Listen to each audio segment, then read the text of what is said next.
Hello, ladies and gentlemen, and welcome to League Zero Intermediate Week 3. I am Corbeck, joined here in the production studio by Corbs with the wonderful Pendy, production head there, handling our production for tonight's match, which is Double Cap versus the Guangzhou Gangsters. An exciting matchup, the 2-0 Double Cap coming in, taking on Guangzhou 1-1. Corbs, we were talking a little bit before we got started here about this matchup and what you were thinking. And as we look at Lijiang Tower for our first map, what are your thoughts on these teams' pathway to victory tonight? Yeah, so Double Cap, what I've noticed from Double Cap is that they have a super aggressive tank line and they have a phenomenal support line to back them up. Usually what you want to do to attack Double Cap is to punish the overaggression from the tanks. And for Guangzhou Gangsters, they are playing in my opinion, a suboptimal lineup. Like they have Jaguar in on the main tank and Clue and BX on the DPS line. So a little bit of a mix up there, but I'm very curious to see how they play in their debuts today. Oh, suboptimal is a harsh word, my good man. That's a harsh word indeed. I mean, I'm kind of an outsider to this scene, so I don't necessarily know these players by necessarily reputation or performance. But I mean, obviously, I think Double Cap's 2-0 record. They're coming off. I think you were saying they have quite a strong tank line, arguably one of the strongest tank lines in intermediate before we got started here. So that's a huge advantage, right? And I think we see kind of that panning out on Lijiang Tower, a map in which tanks can make a pretty big difference if they're given enough space to roam. Oh, 100%. Lijiang Tower is great. Like there's one point that's great for 2 points that are great for Ryan and Zarya, which Double Cap is 100% used to playing. Like there's a Night Market, which is arguably one of the best, arguably the king of cheese strats, where you can just take a sim TP straight up. And especially in this division, you'll see it. And there's also the classic control center where 99% of the time both teams will meet up in the white room just to brawl it out. Usually you'll see a Junkrat, you'll see a Reaper, like all these close range characters, just because there is absolutely zero space to work with. Yeah, no, very, very much so. I was curious. I mean, I don't know if you've been watching Overwatch League, and I'm not gonna drop any spoilers in here in case there's anybody who still hasn't caught up on the action from the finals that are going on right now. But there's been this really interesting composition that teams have been running, even on control point maps, where they've been running a Sigma Hog to kind of push things together, often with sort of double snipers. What do you make of that sort of a composition? Because I just find it kind of infinitely strange, and I'm not really sure what to make of it, but it seems to be working, at least in the hands of actual pros. Yeah, so with this competition, or with that composition or excuse me, it is still it's still pretty much, I call it the solo queue carry comp, because you have the Hog, you have the Sigma, you have Tracer is actually really strong, believe it or not. Like Anna, Mercy. Well, Mercy is there just to pocket whoever your long range hitman is, but it's still a double sniper meta. Usually you want to have the Sigma. The Sigma control the angles where snipers will peek, like throw a shield up. I don't think we're going to see it today. I think we're going to see the standard tier 2 meta with Monkey, Diva, Reaper, Sombra, and Moira, Lucio.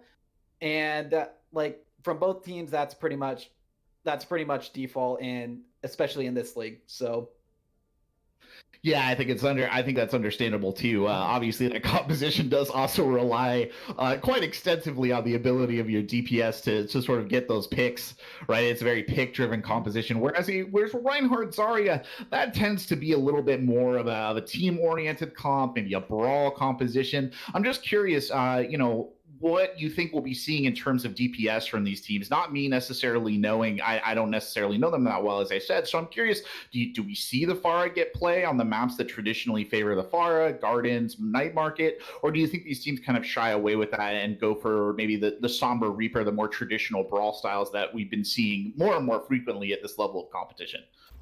yeah, so usually, as we are getting straight into the match, we are more than likely going to be seeing Farah, especially on Lijiang, the whatever the one with this, like the big tower is. I've completely forgot. My brains went blank. But yeah, Farah's actually still pretty strong in this league. And you will more than likely be seeing a what they call it is a shadow dive comp, where it's not really necessarily dive. You don't want to use all your resources to get in rather than all your resources to get out. But yeah, And yes, we are seeing that Ryan Zarya comp that I did predict earlier with the Symmetra, Reaper, all close range characters. Right. And so, welcome to I call this map Cheese City, like especially this. So I'm very curious to see how this will play. It looks like Guangzhou will be.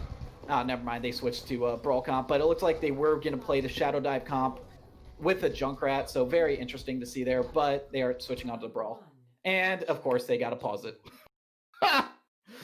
Oh my goodness! Right. They were right on the money on that one too.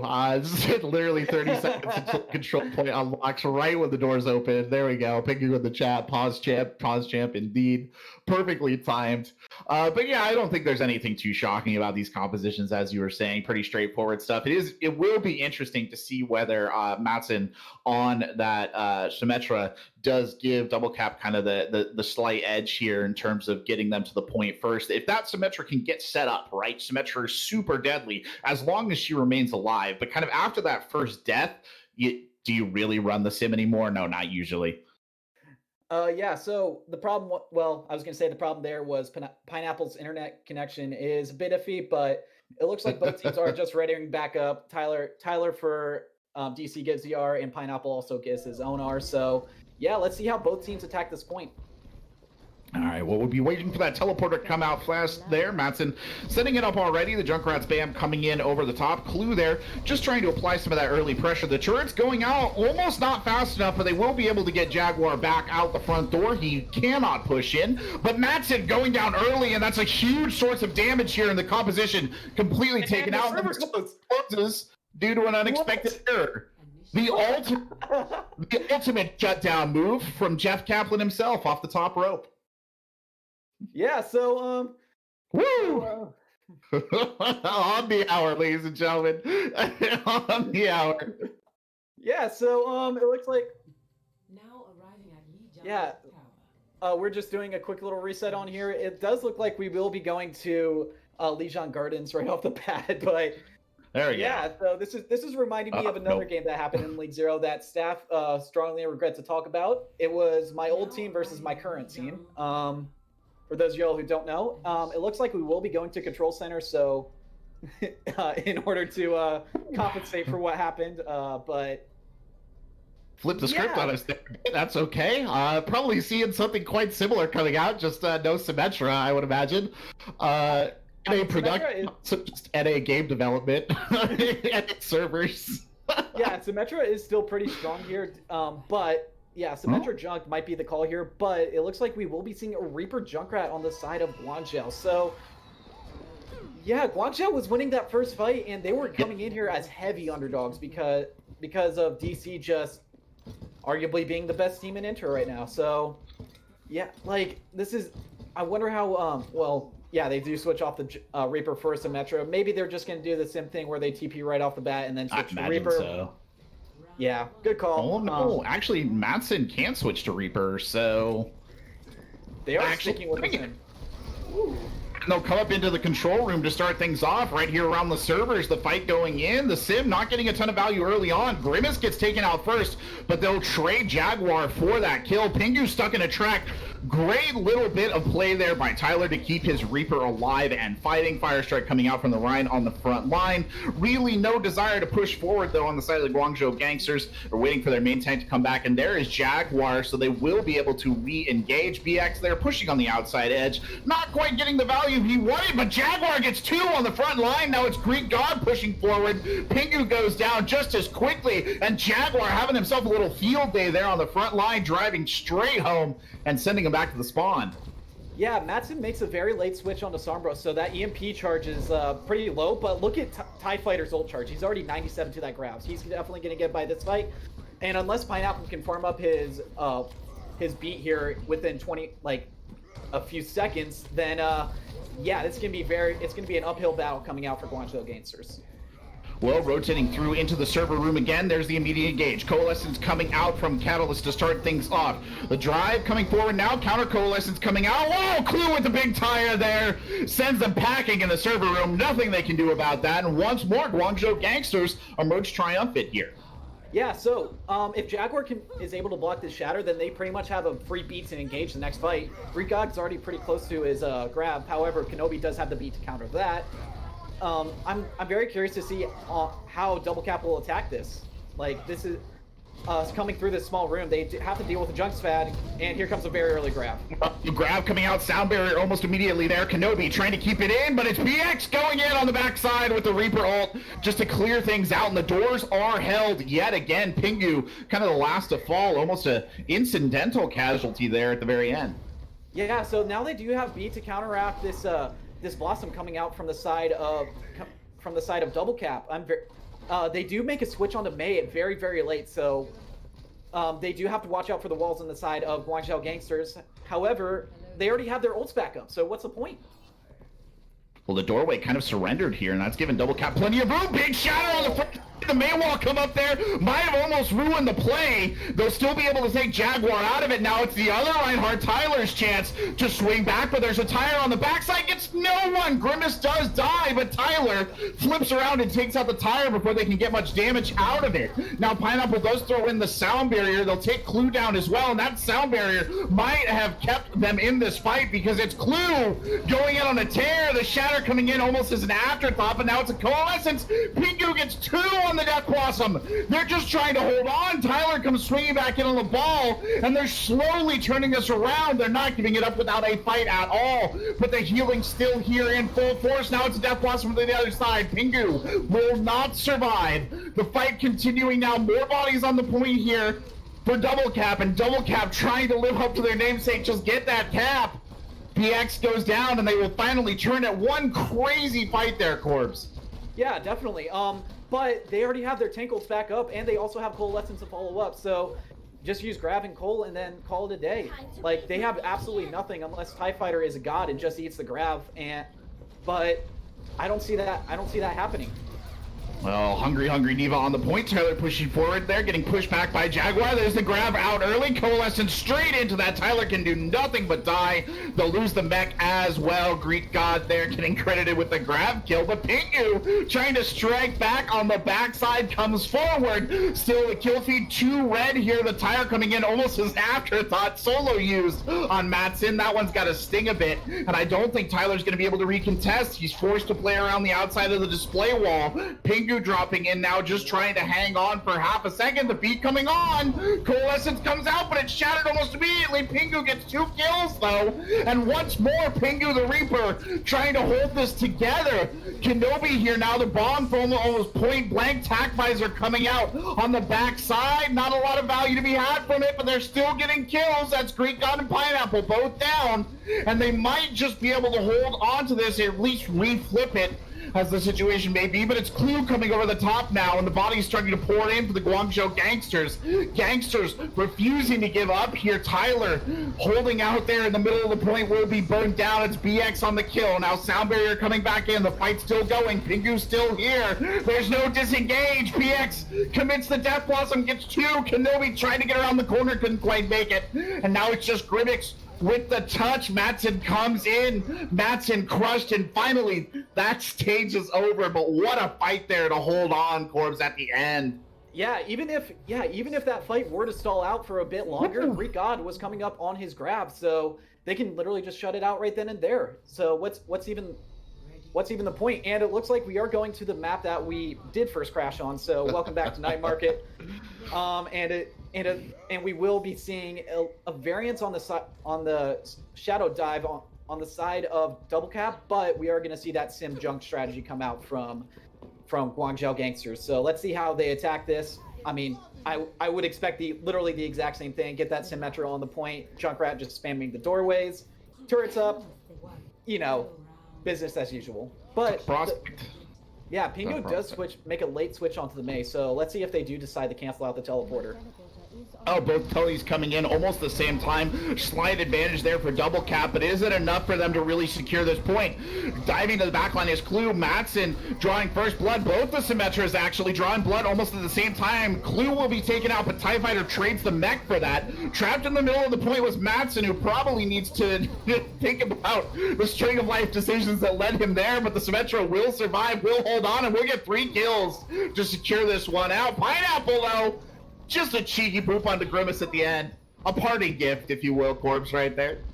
Yeah, for sure. Matson's already very close to his wall, so they can definitely use that. However, Tyler already has a Shatter compared to 35% for Jaguar, so it looks like they might be pulling a little bit of a bait, but yeah, no, they're just dropping straight. Oh no, they left the teleporter intact. Jaguar comes over, but it's turned into a death trap almost immediately because the wall comes out and just traps him in midair. Very tempting target for the team, which just entirely coalesces on him and destroys him right there as he's waiting to get back through the front door, and they'll fall right back after they lose their main tank. Yeah, however, look at the old charge on the side of Guangzhou Gangsters. Yes, I know that they just completely evened it. Greek God already has his grab, and Clue already has his tires, so maybe they can push in with that. Here comes a wall coming out from BX. So. Really well positioned there, separates out the tank. They'll keep him up through all of that. Jaguar getting the full benefits of the coalescence. The sound, no, no. Oh my goodness. Oh my goodness, it happens again. Well, will we be probably remaking the lobby there? I believe is the call that's come down from on high. That is absolutely tragic, ladies and gentlemen. Don't really know what to say about that, to be honest. Yikes. Yeah, this is what is going on with Blizzard servers today? So this is definitely a Blizzard issue. It's not a production issue. We aren't Pepegas. This is NA servers, not NA production. So thank you all for your condolences. Designs is trying to do the best that he can to fix the lobby. So it looks like Designs is going to reset the lobby. So Porters, I told you to take that idol from that temple, man. I told you. Yeah, I know. Like it's cursed. I think everybody warned us, but just couldn't resist. Make a great trophy, you said? Just grabbed it right off the pedestal? Yeah, probably I know. Like I'm trying. Yeah, I know. I'm definitely thinking about returning it now because it's happened again. So it's the Geo versus OTW curse. It happens literally when you least expect it too. Like they were literally fighting on point where Guangzhou's Gangsters were ready to reattack, but Double Cap was immediately jumped on that opportunity to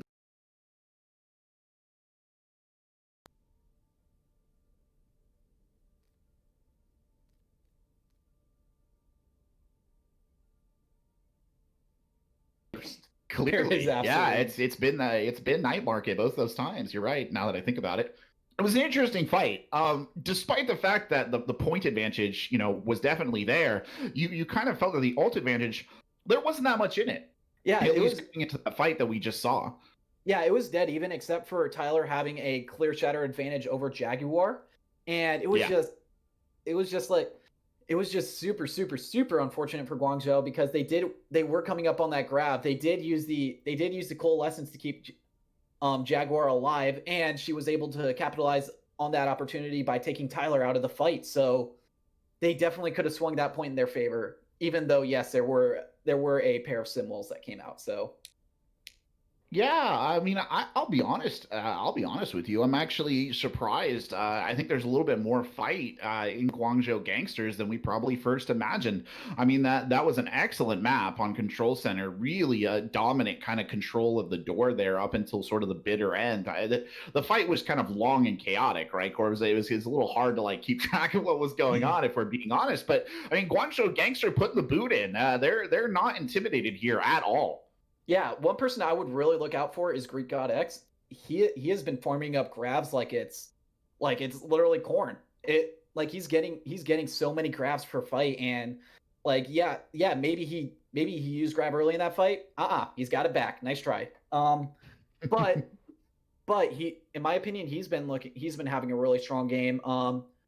Pineapple and Caius, they're a very consistent support duo. Like you know what you're going to be getting out of them. Right. So that's always nice for a tank line and a DPS line to know what you're getting there. And Clue and BX, despite not being the starters necessarily, they've been doing a lot of work as well. So props on them. Yeah, Clue in particular on that Junkrat was just an absolute terror on Control Center. I mean, I think we saw, some decent tires, but mostly Junkrat, just he's in such a state right now as a character, and whether or not you think he should be nerfed, but he has so much potential to just eliminate people at point blank range with his high fire rate, the mines. I mean, essentially the man can two tap pretty much anyone in the game at any range. But especially deadly in close quarters, and I think we saw that on full display on Control Center, which is just a great map for Junkrat in every sense of the word. Yeah, so we are going to be going back to a Control Center, I believe, if I'm not mistaken. We're just waiting for the R for both teams. But yeah, Clue is definitely a player to look out for this match. His Junkrat play has been absolutely phenomenal, as well as Jaguar. Like even though yes, this is her first start, she's been actually looking pretty strong. But Tyler, even though yes, Tyler is leading that main tank battle, Jaguar is not like getting absolutely destroyed. She is holding her own. So props on you if you're listening to this.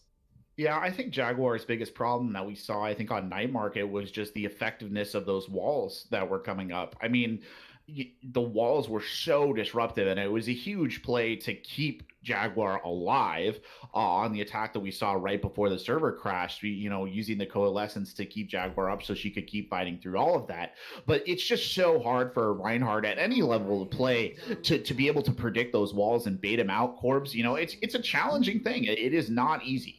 Yeah, as a former main tank myself, like those walls, like one strategy that you can do is you can walk forward really quick, and is that it? Oh, thank goodness! I thought that was intentional. That's intentional. Yeah. Okay. Yeah. We're just trying, I think, to get. I'm not sure if we're trying to get Night Market or we're trying to get Gardens, but we'll be on one of them, and it looks like we might be settling on Gardens. There's a way you don't need to restart it, but yeah. Okay, good. Yeah. So Gardens. Okay. Yeah, Gardens is a solid map for high mobility characters such as Monkey, Diva, Sombra, Reaper. Actually, is good here. Pharah, as well as Anna and Mercy. Well, Anna's not really high mobility, but she can keep up with the high mobility characters. It looks like we will be seeing Greek God stick on that Zarya, while Jaguar does move over to the Monkey. So it is a variant of a Shadow dive, but minus the Diva, but instead you're putting in the Zarya. So very curious to see how that plays, and we are seeing full Shadow dive on the side of Double Cap. So let's see how both these teams play out. Maybe, oh, never mind. They just switched to a Shadow dive mirror. So mirror it is.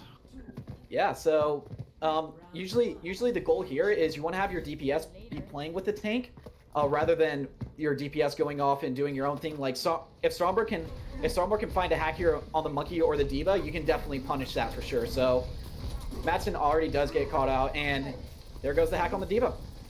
Well, it's a bit of a tickle fight here to start us on the front side. Jaguar tickling away. Tyler exchanging the Tesla cannon there. BX trying to get around the outside, just put on some pressure with the Reaper. Most of this engagement coming here in the garden area, but it's Jaguar who goes down first. Madsen managing to get the pick there. The hack does come in. No luck to be had. That bubble going down fast, though, will cost Tyler their life.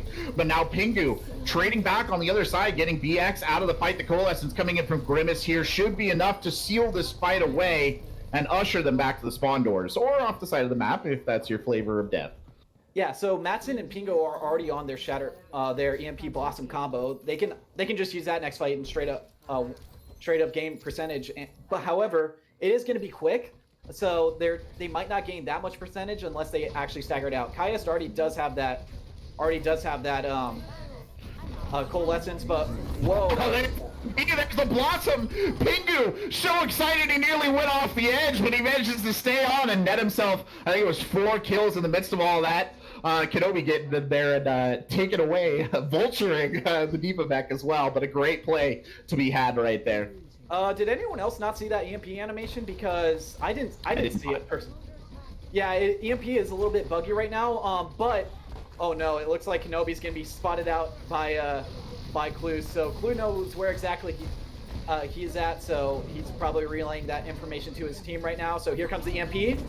Big EMP on the other side. Death Blossom to follow up, but there's a big heat there. I think canceled most of that off. TIE Fighter managed to hold it off. Pingu actually dies in the midst of that fight, but there's something you don't see very often. Tyler getting Reaper out of the fight there. The fight will continue. A Primal was invested at the start of this as well, but speaking of Primal, it's Jaguar's turn to use hers. Jumping around the point there. Bomb is invested by Greek God here as well. A lot of bodies on point right now for the Guangzhou Gangsters, but a tank still holding on. Tyler not wanting to give this one up. Tyler knocked off the edge of the point. Greek God on Tyler like glue, just trying to take him down, but it's Grimace again getting set off the edge of the map. I believe that's the second time in this particular clash. Bomb coming out point blank, gets no one, and Pingu will still try and fight this one out. They are up to 99%. This fight does not seem to be ending anytime soon. Greek God and Pingu trade.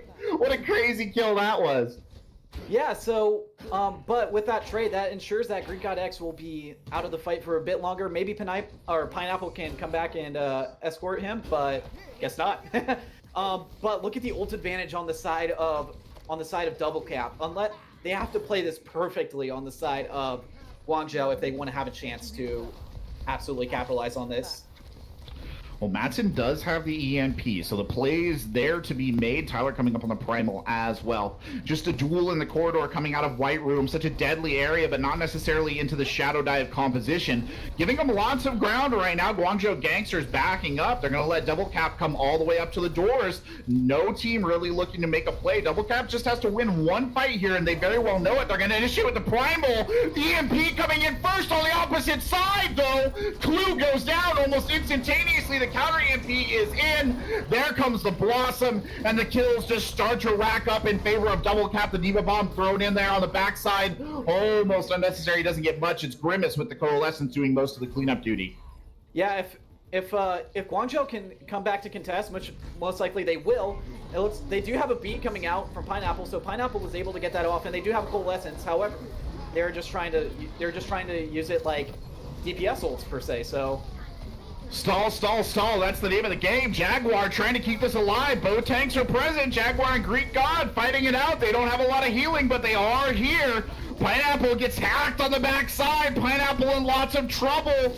The drop just coalesces on him, and they'll take him right out of the fight. They're still going here. Pingu cleaning up the kills. That Reaper is reaping.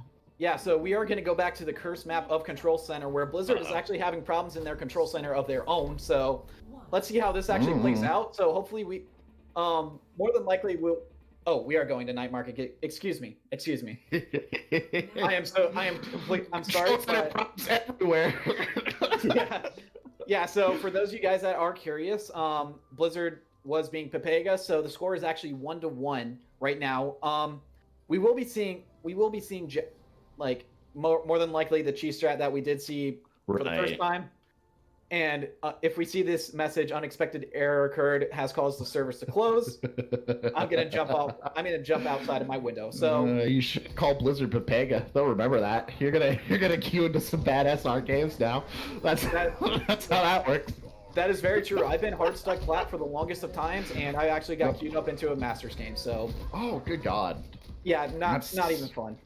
That's a genuine reaction too. That's terrifying for everyone involved, Masters and Plats alike. That's just scary. Anyway, it does look like the cheese comp coming out at least on one side. Mattson will be running that sim again. They're not going to engage with that on the side of the Guangzhou Gangsters, just going straight in with that brawl. Get Clue there on the Junkrat. The damage coming in, the teleporter gets them straight onto the point, so Double Cap will be able to start the hold. The turrets are coming out there to just reinforce this position. Last time we saw this, Mattson got capped pretty early on, though, so this Metro playing a little bit more cautiously, keeping those big tank bodies in front of hers to keep this going. And again, held at the doors are the members of the Guangzhou Gangsters. No one wanting to be the first person in. Jaguar finally builds up her courage, steps through the door. That'll give him a little bit of space to get the Reaper in the back line. Great bubble coming out there just to keep VX alive. Tire point blank. Tire gets caught. Counter Tire coming on the backside, hunting for the kill.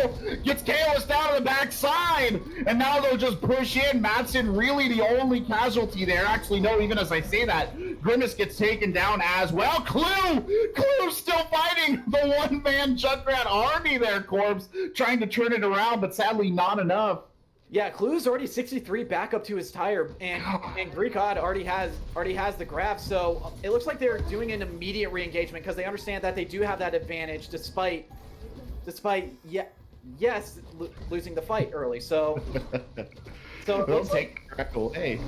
Oh, teleporter in over the top. Sound barrier coming in off the top rope as well. Grab comes out. Tyler, Pingu caught in that. Tyler and Pingu both die. As fast as I can say their names, just cleanup show here from the Guangzhou Gangsters. That kill feed is solid red.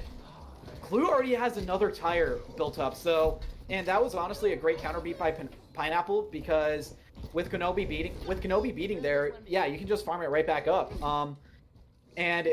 So Clue pretty much has a free tire unless Tyler can just snipe it out of the air like he's done so many times. There does have to be a point in time where you wonder if maybe that Symmetra needs to go, but they're going to stick with it here. Point blank tire from Clue! It's Kenobi before he's taken out. No, he gets TIE Fighter's mech as well.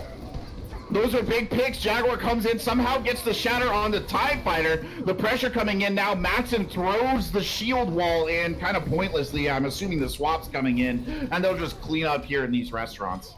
Yeah, so so he does make the swap onto Mei, so Jaguar does need to be a bit more cautious in order to preserve her life, but Caius already has the Coalescence, and BX has the Blossom in order to really protect her if she does manage to get walled off.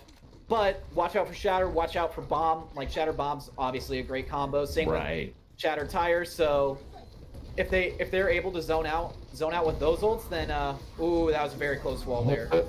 Over the top, looking for the Shatter, didn't really get it. Bomb goes off, no joy to be had. Now dueling Coalescence is in, Shatter comes out, but it's Pingu's big tire making the majority of the difference. BX throws in the Death Blossom. Absolutely no kills coming off of the back of that, and a barnstorming performance from Double Cap here to retake this point, almost casualty-less, except for Kenobi and TIE Fighter's mech. Yeah, it was very Pingu? What? But it was very, very expensive. It pretty much cost him an arm and a leg to win that. Jaguar is way ahead of her team, but she pins Tyler? Wow! Pick up, taken down, and here come the Guangzhou Gangsters storming back onto the point, and Double Cap look lost at sea. They're all over the place trying to come back in now. Here comes a Mei from Madsen. The grab's out. It's got two. Madsen ice blocks there. Only way to survive. Pingu, without raid form, will be taken out. Now Tyler coming back in. There's no ults to shift this in their favor, though. Madsen will go down. A slam comes out. Kind of unnecessary there on the backside as Tyler was already taken down. Now the tire coming out from Clue. That's basically a quote zoning tire, really. Just trying to clear him away. It'll get Kenobi. TIE Fighter touches here. TIE Fighter immediately loses the mech. Pingu coming in over the top. Now Pingu, forced to raid form almost immediately, will get taken out.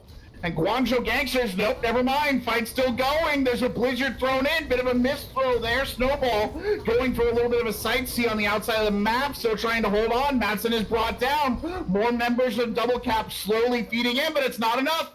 Kenobi can't touch. Yeah, so, well, for those of you guys who don't know, Guangzhou Gangsters did win that map 2-1. We just had a bit of a Blizzard server error, but the reason why they won that map is because A, they were able to punish the tank's over aggression, and B, like Jaguar absolutely popped off, and they just had a better ult economy. Like that final point, they didn't have anything to work with on the side of Double Cap. So that's pretty much the main reason why Guangzhou Gangsters was able to take map 1. Yeah, it was kind of weird there in the last fight on Controller on Night Market. I think we saw Double Cap. They just looked a bit adrift, if we're honest, Corbs.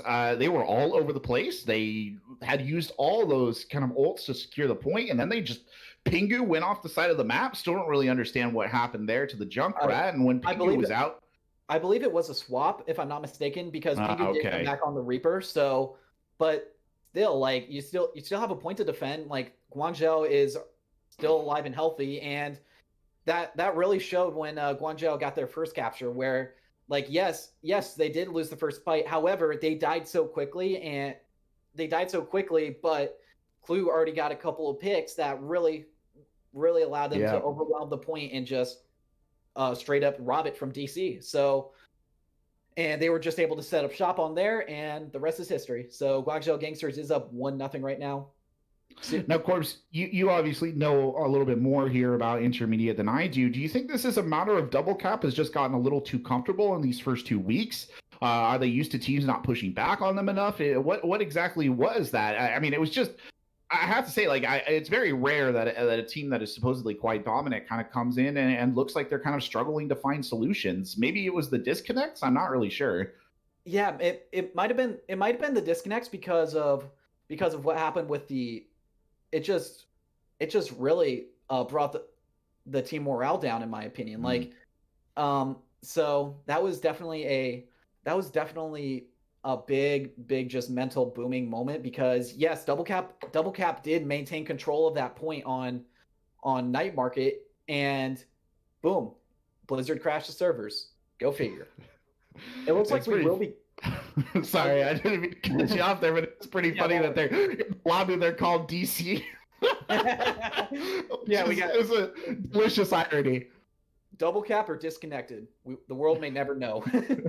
Both. Why not both? Por qué no los dos? As you were saying, Corpse, they have picked Rialto for their map here. Guangzhou Gangsters choosing to go on the defense. What do you make of this map pick? Maybe Double Cap is more comfortable on those long-range hit scans heroes such as Widow and Ashe, and once Soldier's recoil buff comes in, then Soldier. So that might be a slight advantage, but do keep in mind Double Cap is missing Cat, which is arguably an MVP candidate. So I'm very like TIE Fighter is still doing a great job, don't get me wrong, but Cat is just a straight up difference maker because of their synergy with Tyler. And it looks like Swifters will be making the substitution in for Double Cap, coming in for Pingu. Yes, Pingu. Yeah. So I'm assuming that he is a long range specialist on the side of Double Cap, if I'm not mistaken, and Guangzhou Gangsters is just still running what works, so the exact same lineup. Let's see if both teams will already appear soon. Yeah, I mean, Rialto certainly has some points that do favor the long-range damage dealers, thinking specifically of second point, and I guess kind of the courtyard stage of first, right?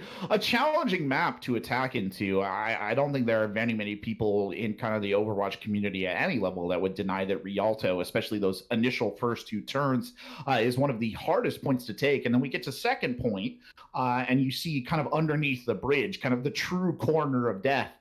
For a lot of people is such a difficult spot to capture. That Streets phase, I feel like, like so many other Streets phase, I actually should say, is either just a complete run through or is the hardest fight of your entire Overwatch career.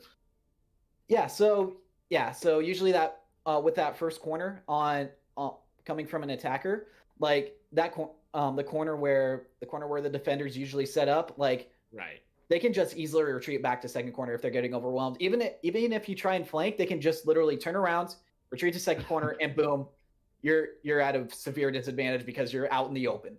Like it is so hard to attack this point. Like what you want to do is just save up ultimates, and then even if you're done, like, hey, look we made it past the first corner, like the enemy's respawn is right in front of you, so and they can easily flood out and just contest cart over and over until eventually the defenders get the advantage. So, but second point's also really hard to break because the defending team already has that high ground advantage, and it's going to be difficult for the attackers to get it. Third point, it's pretty much a cakewalk in my opinion. That is actually the easiest point on Rialto, but definitely, if you get past those first few points, then it's going to be pretty easy to get a full cap here. That's true. It's fair. That third point can trip some people up, but yeah, I would generally say I probably, if all the ones that I would attack, that would be the one that I would choose if I had a choice. But we'll see kind of what they muster here as we get a lovely look at the exceedingly clean canals of Venice. I can't remember if it was Leap Zero I commented on, but they don't look that clean in real life. It's a bit of a swizz, really. We're being taken for a ride by Blizzard on map design here. What do you make of these team compositions? So a double sniper kind of dive coming out on the side of the attackers. That'll be double cap running that. And meanwhile, Guangzhou Gangsters favoring a more traditional sort of brawl. Well, I say that, and then out comes Torbjorn. Yeah, so Torbjorn's actually a very interesting pick to counter the tanks here. Like, if the tank decides to... Yeah, I do too. I mean, Torbjorn. We both got in our blood. but yeah, if like Torbjorn's actually a great pick, because if the tanks decide to play that super divey playstyle, which Rialto is pretty well known for, then that can really just mess up the tanks with the turret constantly applying damage to them. But it looks like we will be seeing the switch onto the Pharah. So we got a Pharah Mercy coming out from the side of double cap. Let's see how Guangzhou Gangsters tend to deal with this without a true hit scan DPS. Yeah, the turret Pharah matchup always a bit weird. Some Pharahs find it quite difficult, other Pharahs not so hard, and it looks like it's been relatively easy for Swifters there to just take that one out. Now pushing up to the high ground. That first corner conceded almost without a fight. Now blue corner coming up as well. Jaguar and Co need to maybe find a little bit of a backbone here, but they're just kind of backing up and giving more space. Now they'll start to push forward, but giving a lot of room. I think they're afraid of Madsen maybe on that Widowmaker. The Pharah damage coming in now from the left-hand side, just pushing them back. Swifters takes down another turret. No real kills yet on either side as Jaguar takes a bit of a nap. Jaguar gets hit by a rocket right there as well. The Reinhardt now starting to push forward. The rest of the team following up. Greek God in the pocket, but it's Clue who goes down first. Madsen hunting from the back line. Madsen trades out though, gets caught out by a Moira Orb. Don't see that very often. A Widow's worst nightmare there on the back line. Swifters, however, completely uncontested. More than happy to just chunk damage in. Still hasn't quite found the kill they're looking for here though. Does force BX to use the Molten Core there just to keep himself alive, and really just a slow pace of play here. Corbs as Kalis gets taken down. Now the Nano Boost coming out from the Winston. That'll open things wide up. Pineapple, the only one trading the kill, somehow gets the Lucio out. The Molten Core comes in. Coats the point, but not really enough. BX actually slept in the back line. The dive comes back in almost immediately, and the Torp is shut down. And well, what do you make of that kind of weird extended first point defense there? Yeah, like I said before the map even started, you want to wait for your ult. Oh, Pineapple, come on. That's just unlucky. No. But now they can really just push this advantage because they do have the mobility advantage because they have more mobile tanks, and Guangzhou Gangsters is down their Lucio. So plus they also have that ult advantage with the sights. They have the Valkyrie, so yes, here comes the sights very early, just to see if Madsen can get an early pick here. But Greek God does have that grab just in case they do decide to over-engage and feed into them a bit. Tyler looking to set up the dive here onto the high ground. Partner in crime, TIE Fighter right there on the side. It'll be the grab that comes out first, though. It's got both the tanks in it. The pressure coming in almost immediately as Kalis releases that coalescence on the backside. The bomb comes out. No joy to be had there for TIE Fighter. TIE Fighter under serious pressure will fly back to the comfort of their healers and reset the process. But Clue hunting for snipers there in the back line. Is that Reaper? No real luck on that particular count, though. Yeah, so Grimace is already back up to his nano, so just give that to Tyler, let him farm up well, he already has primal, so like he pretty much has 3 lives as Monkey here. If he gets a nano, it looks like he will be going on the high ground, just doing a bit of damage. Let's see, and there comes a nano coming out, and it looks like, yeah, here comes Barrage out as well. No real luck though on the Barrage. Swifters rezzed in the middle of the enemy team. Kenobi with the risky res of the day. The Nano Winston not deriving too much value on the initial brush, but does come out with the primal now and will inflict the kill on BX. Things slowing down around this point. Jaguar just taking that cleave damage from the Winston on the front line. Can't do much more than hold, wait for the bubble to come in. Swifters largely uncontested, dropping point blank in on the Pharah. Collects 2, and now the Pharah just pushing them back. The McCree there on the high ground. BX just trying to zone him out. Clue in the backside comes in solo into the midst of the enemy team and pays for his hubris with his life right there. Tyler, not sure if he was baiting the diver going in, Corbs, but it doesn't matter. They've captured the point. Yeah, that was actually smart of Tyler to jump up there because that denies the recontest from the side of Guangzhou. However, Guangzhou does have some great ultimates to recontest. They have the never mind. They just lost that value. Unfortunately, Pineapple gets caught out once again, and here comes the Nano just to really secure the fight. Yeah, by the pricking of my thumbs, the Nano Winston this way comes into the back line, trying to reap some kills. Can't quite find it, but speaking of reaping, it'll be Grimace taking down Reaper. That's Clue falling in the back line. Very unfortunate. Now pushing up to the doors already, and an ample time bank here for the attackers as Double Cap comes in hard on the front side. The Barrage not getting a lot of value at all. BX there getting a good pick off to start things. Grimace getting taken out. Pineapple again finds themselves on the receiving end of Matson's Widow play, but they will have bought themselves some breathing room here, Corpse. Yeah, so they do have the ultimate advantage on the side of Guangzhou Gangsters, with the Shatter, the Beat, Blossom, and of course the Coalescence. However, Grimace can really farm up this ult fast if Tyler takes enough damage, which it looks like he's already 63% to. So, yeah, enough said. Clue again just trying to pressure out the Widowmaker on the high ground with that Reaper. Clue forced to Wraith form here, not giving up on the aggression. Point blank Death Blossom there. 2 kills coming in quick succession. It'll be Tyler and Matson both going down. The Coalescence here, arguably kind of unnecessary, coming out on a Keyless in the backside there. Do we have a back cap? Oh, never mind. It's they know. I was gonna say. That was close. Yeah, that was very close. If, in my opinion, if Double Cap actually went in and fed there, then it was definitely possible. But they do make the switch onto the Mei to get off the Widowmaker. So very interesting choice here, because usually if you can get a pick as Widowmaker, then you can usually turn a fight. However, Jaguar has been struggling with Mei. Clue does make a switch onto Pharah, so noticing that they do not have a hit scan, and let's see how this plays out without a Mercy. Well, Swifter is there kind of taking point right now, getting some rockets in to usher in the damage. There's the Nano Boost on the fire. Swifters pops the Barrage on high.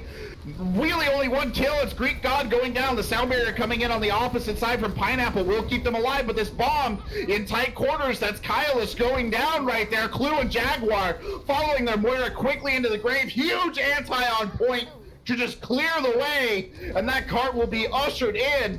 The grab does come out, but it'll just grab him to the cart. I mean, you're all taking a ride together, I guess. Exactly. All Double Cap did there is waited till they had enough Qs to really push through, and they nano the Pharah. That she gets pretty much a free barrage off because of the damage reduction and the defense matrix coming out from TIE Fighter. But they decide, hey, let's keep pushing this advantage. Let's stagger him out. Like killing Greek God first there, especially with the grab. That pretty much took a lot off of TIE Fighter's shoulders and was really able to help them secure that point. Yeah, I'll be honest, sort of Swifters, as far as barrages felt a little kind of weak. I don't think they were majorly impactful. I mean, obviously at the end, it didn't really matter right there. As you said, they had stacked a ton of ults and kind of used them quite well, but I feel like we never saw like a kind of spectacular Pharah barrage. Perhaps just not necessary with the way things were running. Yeah, usually with barrage, I'll be fine if you get like two or three kills. Yeah, if you get 2 kills, that's perfectly fine because A, you sacrifice DPS's life, which is not really super valuable.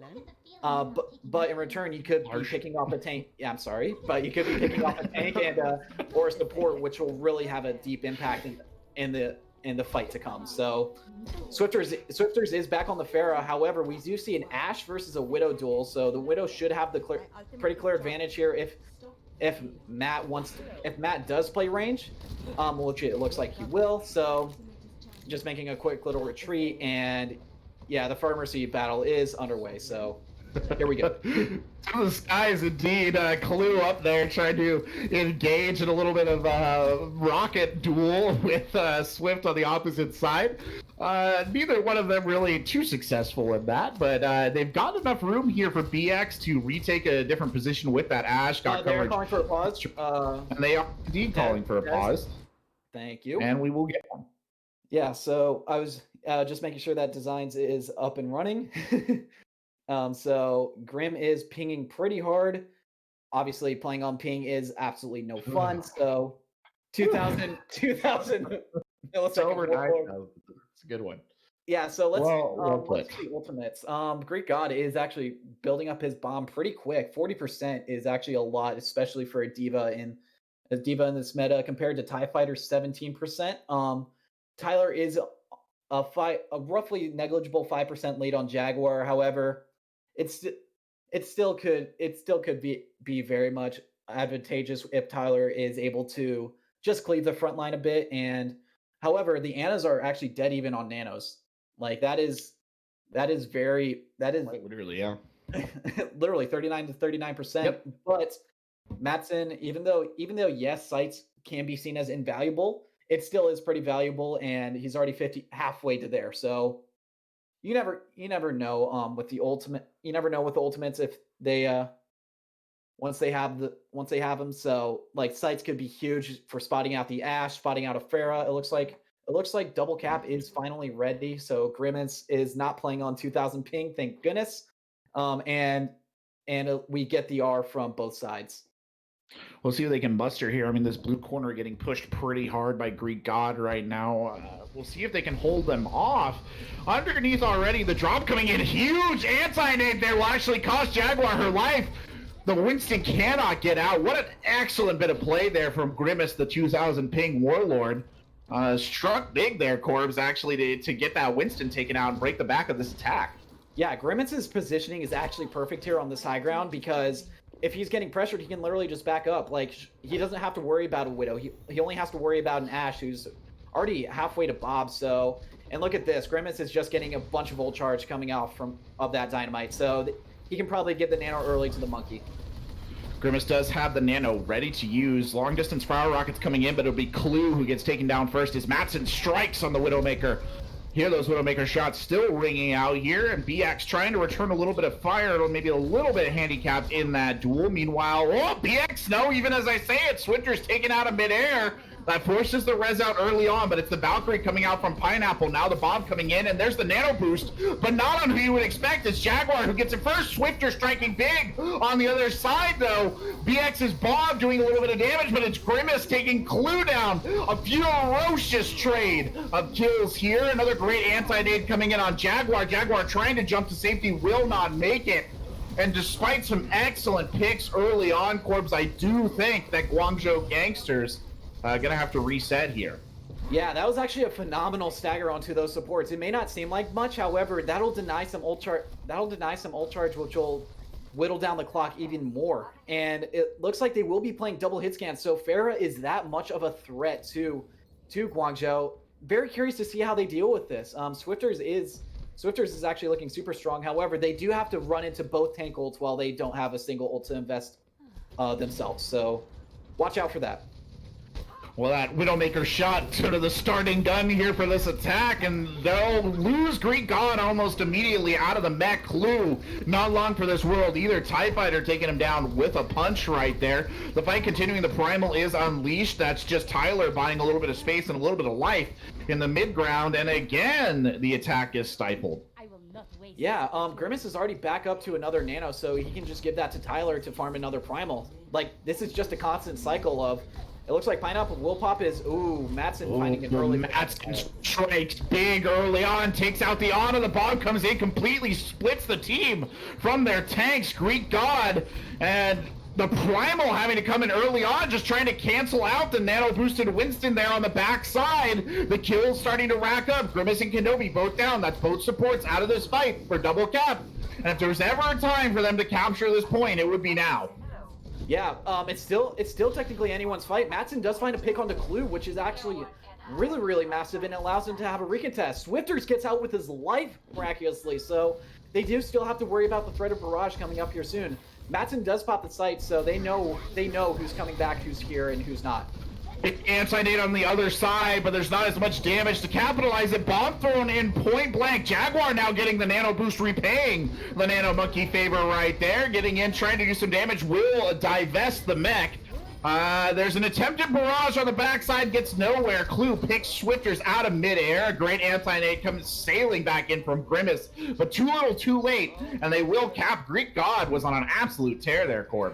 Yeah, Greek God, even though Greek God's bomb actually was great because it allowed them to really cap point by zoning off the rest of the defenders. Look, if you look at Tyler, you can literally lick him and give him COVID and he'll die. And also, TIE Fighter was just really, really low in that mech. So phenomenal bomb coming out from Greek. Phenomenal indeed. Well, the push coming forward underneath now. Clue up here on the high ground with the dive tanks. Guangzhou Gangsters, though, giving some space. Kenobi leading off with the Valkyrie here. Haven't quite found the engage they were looking for, basically clearing through these interior rooms. Clue will go down first. Early picks on Clue and Pineapple, but the cart does continue to roll. Jaguar has to jump back. There was an anti-nade there, point blank on him, and basically everyone but the tanks is being farmed here. Jaguar ends up in the middle of the river. Don't know exactly what happened there, but it was enough to stifle the attack completely. Yeah, like I said earlier, Guangzhou Gangsters needs to stop letting the tanks do their thing. And Double Cap is just letting the tanks do their thing. So creating enough space there to find picks onto the backline and really pressure down Pineapple and Caius very early in the fight. So, but they do have the bomb coming up, and they do have Primal and Valkyrie as well. And Kaius can probably farm a Nano coming up here soon. Well, Maxim popping sights out early, that forces the Valk out almost immediately as well. Just a bit of shooting and poking here on the high ground. Either side really getting too much advantage. TIE Fighter briefly slept there, briefly brought back in. Now that's a bomb and a half! Kenobi, the only casualty the rest of the team manages to avoid, but out comes the Primal. The Nano on the other side, though, that'll get the Winston back in this fight. Tyler not giving up here. Greek God gets the Nano on the other side. Bomb comes down, middle of everything. No kills to be had. Tyler goes down first. Now Clue is taken out. The Reaper's trading right there because BX is on the other side to get the kill. Greek God taken off the edge of the map, but Clue res back into this. They should be able to push forward. Kenobi comes back on the Lucio. Cannot contain. It's going to be a desperate last-second fight here for the point. They come muscling back in. Tyler leads the dive, trying to pick Pineapple out of the mix, but the kills already. Swifters and Tyler's brought down. No contest. Somehow they got through. Corbs, huge mistake there on the side of Double Cap. Yeah, one thing I'd like to shout out is BX finding that pick onto Swifters. He was coming back with a Blossom, like 95%. So with him finding that pick, it ensured that they will get second point. Like the tanks weren't even close to their ult. So mad props to BX for finding that pick. There's a hacker now, though. Matson out on the Sombra, running around, trying to cause a little bit of havoc there. The mech from Greek God, and Greek God himself taken out very early on. Tyler, the return favorite, but Clue taken down almost immediately, will not hold. And 46 seconds left on the clock, and they're in a reset. What are their odds here, Corb, of getting this through? I'd say actually it's pretty low because they have, even though yes they have very similar ult banks. How Matson's already 77 to that EMP, which is just a fight swinging ult. But now it's practically zero because BX just got overextended. Unfortunately, got hacked. Here Clue coming in with a back does actually manage to get one. Swifters is taken down as well. The fight boiling forward. Madsen does have that EMP. Should they choose to use it? Kyle is getting two. Clue getting it as well. A bunch of kills, but the EMP, Madsen still lurking there on the Sombra. Yeah, like I said, their chance to full cap is actually pretty low because they still do have that EMP, and look at all the ults they have to follow. Ooh. Primus will most likely get his ult up in time, so... EMP, that's 5! Big EMP, the Death Blossom follows up, the bomb thrown in there as well.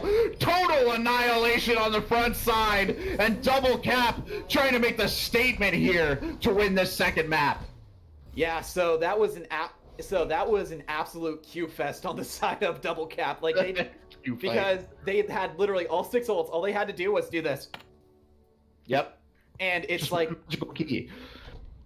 And literally there's actually look at this phenomenal Death Blossom coming out from Swifters. Swifters had one hell of a map, and his Pharah just absolutely dominated the competition. Like he had pulled so much attention to the back line. Like the tanks pretty much had to peel 24/7 because their backline was just getting really heavily pressured by Swifters and his rockets. Yeah, I agree 100%. It took him a little bit of time there on that first point to warm up, but I mean, after that, the damage just constant, incessant poking into the back line. He might not have been securing kind of all the big kills, but he was causing so much havoc, so much of a nuisance. Really, that's one way. I mean, that's one way that Farah derives a lot of value.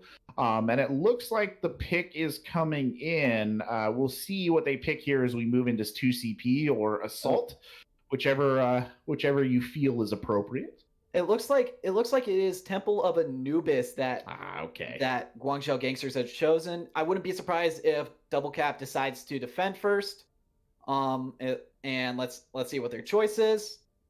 Usually defense kind of feels best, in my opinion. You plant your flag, as it were. You know exactly how much or how little you have to take, but they are discussing it for a moment here, and they will choose to defend. So it's Anubis with Double Cap on defense to start us off here in round 3. Watch out! It looks like QZ, formerly known as Rye Guy. He is finally back from the dead. He did decide to reinstall the game. He does need to change his profile picture, so let me just remind him real quick.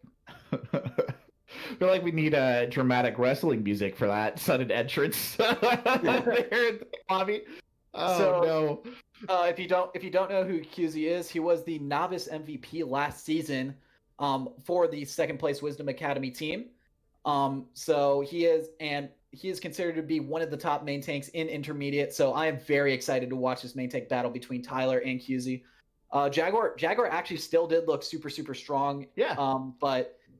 But this is probably the main tank battle to watch. I was gonna say Jaguar, nothing to be ashamed of. Did a really good job, I think, holding her own there against Tyler, who is obviously a very solid tank player, right? One of the best tanks in the intermediate, if not arguably maybe the best main tank in the intermediate division. And it was a spectacular fight from the two of them, kind of going at it there for a while. I mean, we are tied 1-1 in the series right now. Guangzhou Gangsters in a position to win this.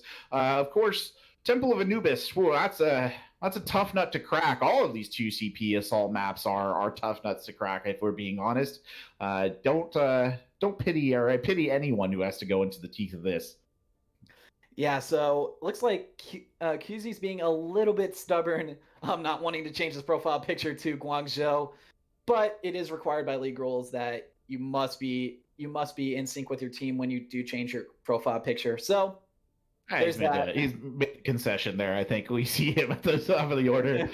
Yeah. Easy represented right there. Yeah, yeah. I mean, Guangzhou represent. Got to represent the charge. They had a pretty solid season in Overwatch League. So they did. Just unfortunate they had to go against Playoff Prophet. So. Playoff Prophet indeed. Oh my. Yeah, it was unfortunate for them, if we're being honest. So Temple of Anubis, out of curiosity, what do you think we see Double Cap come out with here? Do we just kind of expect the Junkrat, maybe the Sniper again? I mean, Mattson, actually you played Farah here as well, all things considered. Mattson was having some pretty good success with that Widowmaker as well. Yeah, I wouldn't be surprised if I saw pretty much the exact same comp they ran on Rialto with the Monkey Diva, Widow Farah, and Mercy Anna. I was thinking Far Mercy just in my head, but that's pretty much the go-to comp, it looks like, for Double Cap, because Swifters is really good on that Farah. Like, he provides a ton of pressure for that backline of Guangzhou. So I would say just keep him on it until they actually. It looks like QZ's actually going to play DPS now. Interesting. What? Like, in my opinion, Clue is still having a solid game. Like, why would they sub him out? But they do put Ian. Ian is known for his off tank, so what? Okay. I mean, maybe they know something that we don't, or maybe they went a composition that we're not aware of. I agree with you about Clue, though. He had kind of been the DPS standout. No knocks on BX there, but Clue had been doing kind of an impressive job, especially on Junkrat. And Temple of Anubis is a really good Junkrat map. I mean, like, possibly the best Junkrat map in the game.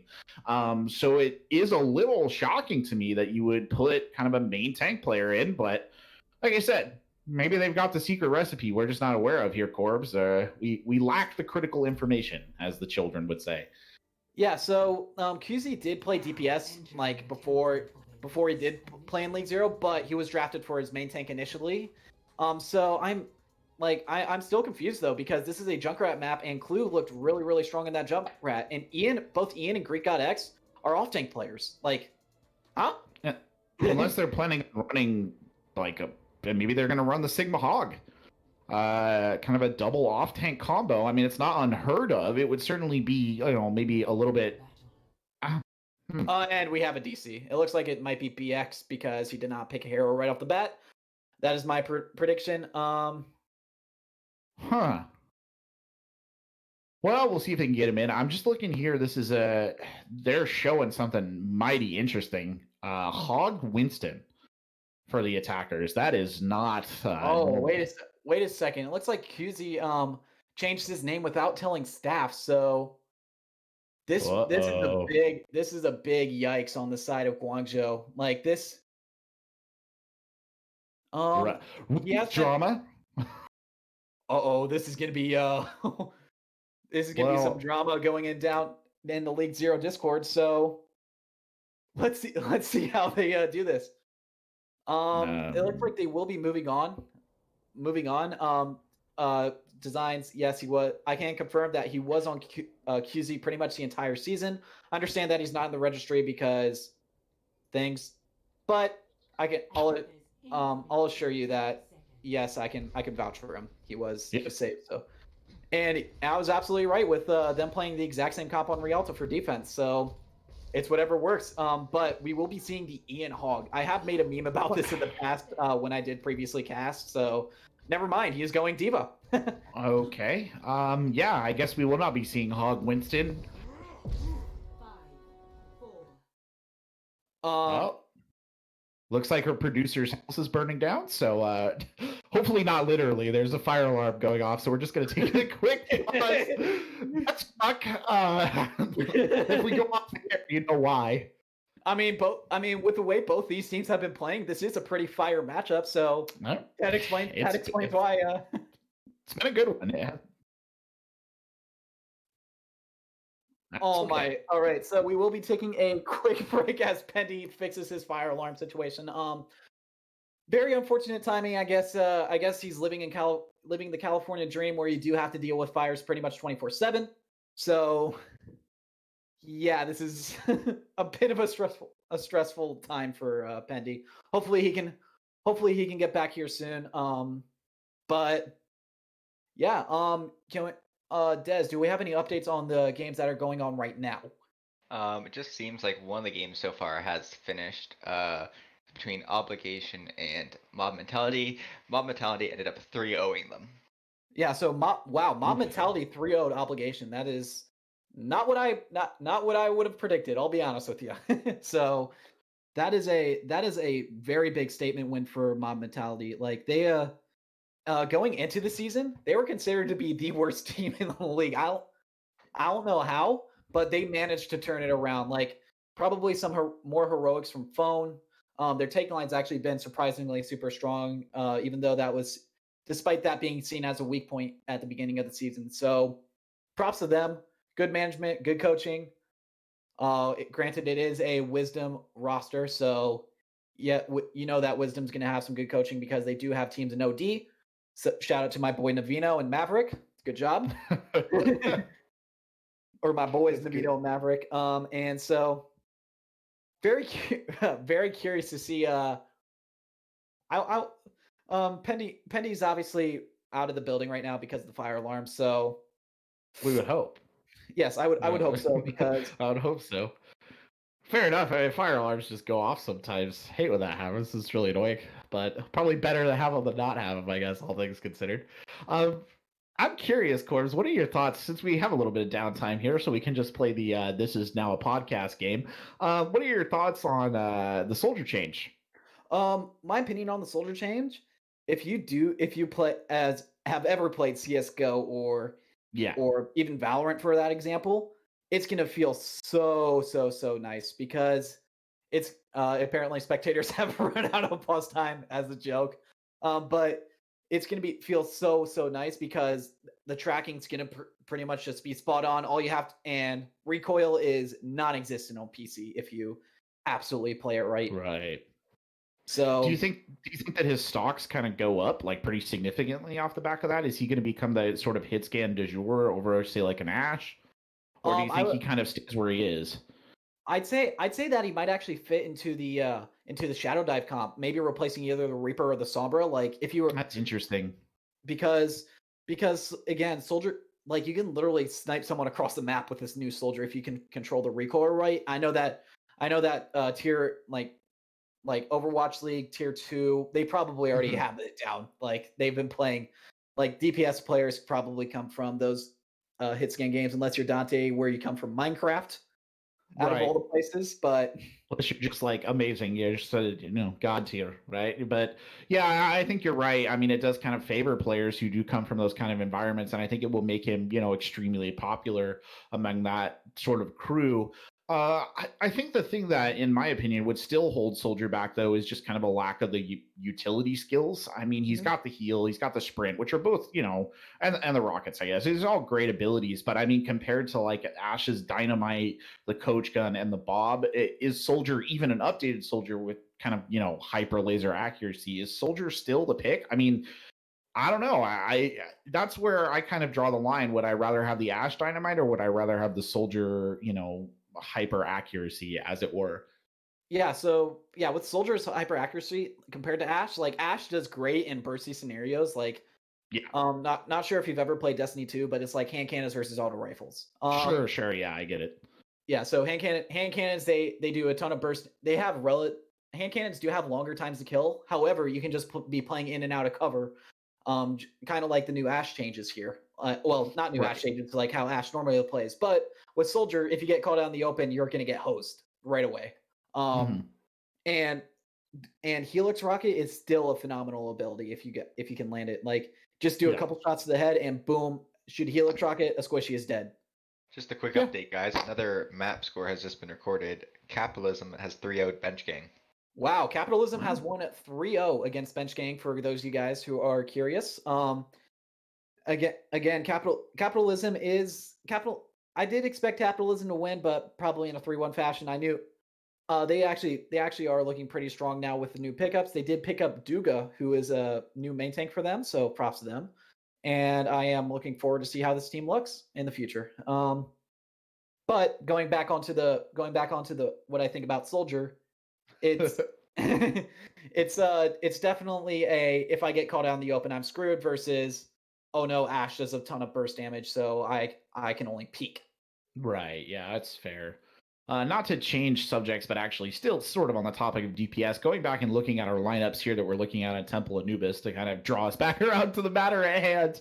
What do you make of the dive with a Genji and a Reaper? I feel like this is kind of this is sort of a weird halfway house, right, for the Shadow Dive, because usually, we see it as a very brawly composition. You're trying to get the Sombra into there to get the hacks on key targets, kind of opening up the opportunity for the Reaper to get big picks. But you throw the Genji into the midst, and immediately you don't have the hack anymore. That's like the big, obvious, most biggest difference. But also the pressure changes a little bit, right? The Genji doesn't really have as much kind of support, I would say, as the Sombra does in this composition.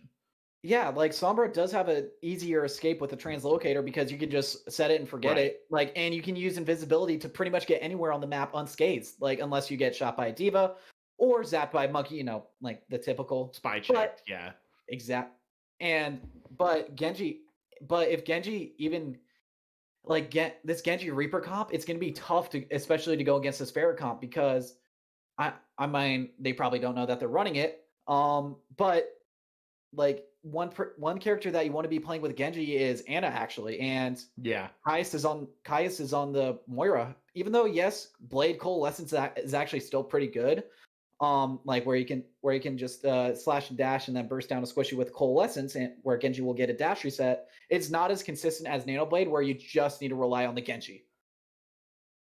So yeah, I agree with you 100%. I was kind of die on there. Sorry, something funny in chat, but I'm not going to repeat it because it's a little inappropriate, I think, for the broadcast. But no, I was a bit taken aback too by this Genji pick without the Ana. I think I mean, it's just never to say that. I feel like Genji is one of those heroes. He's never that bad, right? He's always okay, you can use him. But the blade, ooh, that struggles. That really does struggle without the backup from the nano. It just feels so much less impactful. I mean, there's nothing scarier, right, than a Genji with a nano blade as a support player. I'll tell you point blank. I mean, it's just the thing that arguably I fear almost the most in this entire game. But yeah, it's going to be interesting to see. I mean, maybe they're just relying on the fact that QZ is just such a strong Genji that he is good enough to pull through. I mean, some of the players that are watching right now will get this, but Alucard.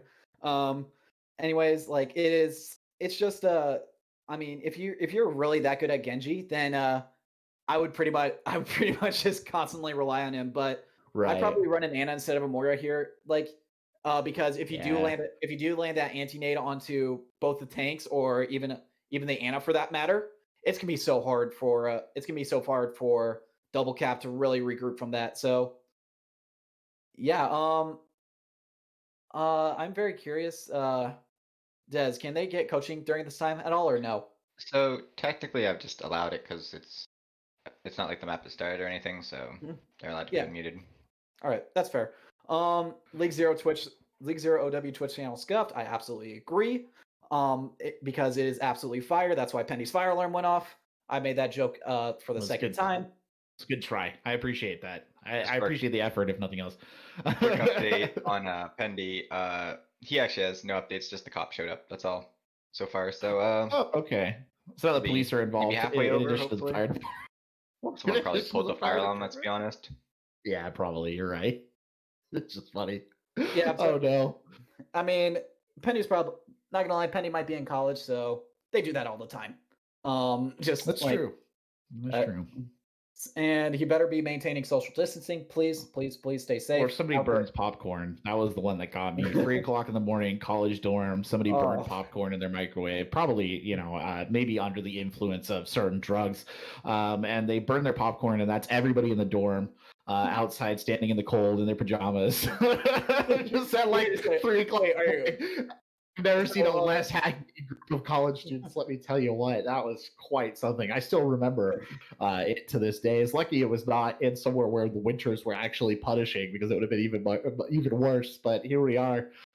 So we'll see. Kind of, we're waiting, I guess, for Penny to get back in. But yeah, it's an interesting discussion to be had about kind of the way that Genji fits in. But I mean, I think that just, on initial blush, looking at these two compositions, you would think that the favor is really falling to Double Cap here. I mean, Matson with the Widowmaker was so successful on the last kind of run at it. It was oppressive. And I mean, we talked about Swifter's Fire at the end of the map too on Rialto, very oppressive as well. So I kind of expect to see those two DPS popping up. I mean, the only perhaps other key advantage about QZ on that Genji that we kind of messed up or forgot about is that he can get on Matson, right, theoretically, and put in a ton of pressure. But with Kenobi on the Peel and the Mercy, it's always hard to say just how effective the Genji versus Widow actually will be.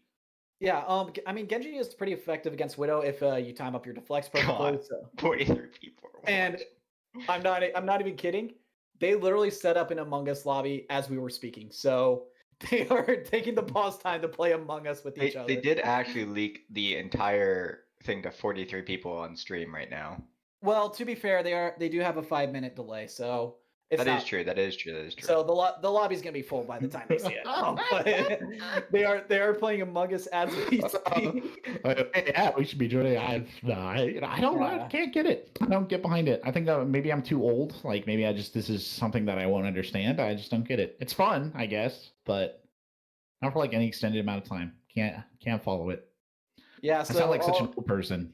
It's yeah, terrible. so I'll be going once the Among Us game is once Pendy is back and safe inside of his most likely college dorm, then I'll let the people know who are playing Among Us that, hey, it's time, we got a game going on.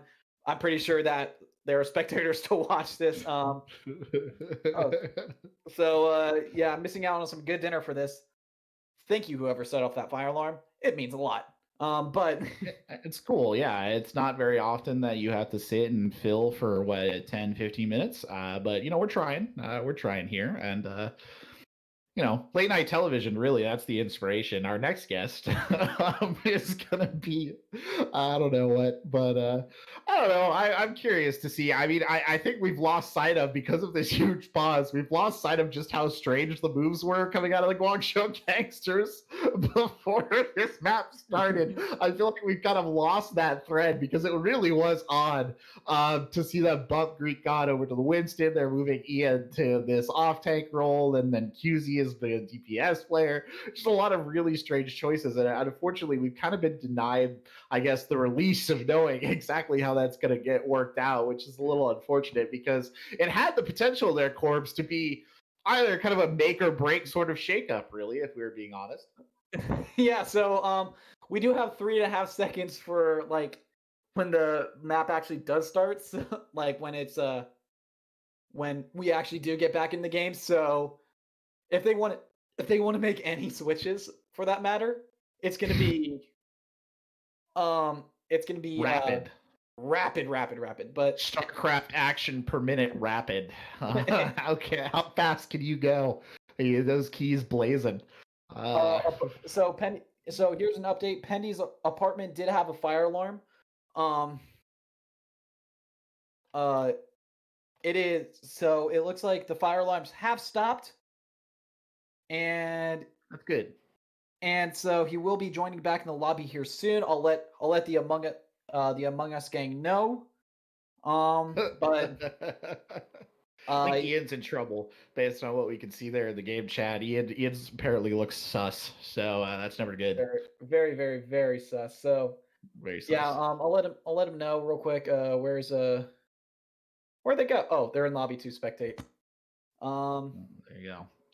Yep. Fun fact, since we're filling for time, some of you may or may not know this. Temple of Anubis, first map ever designed and created for the game of Overwatch. Yep.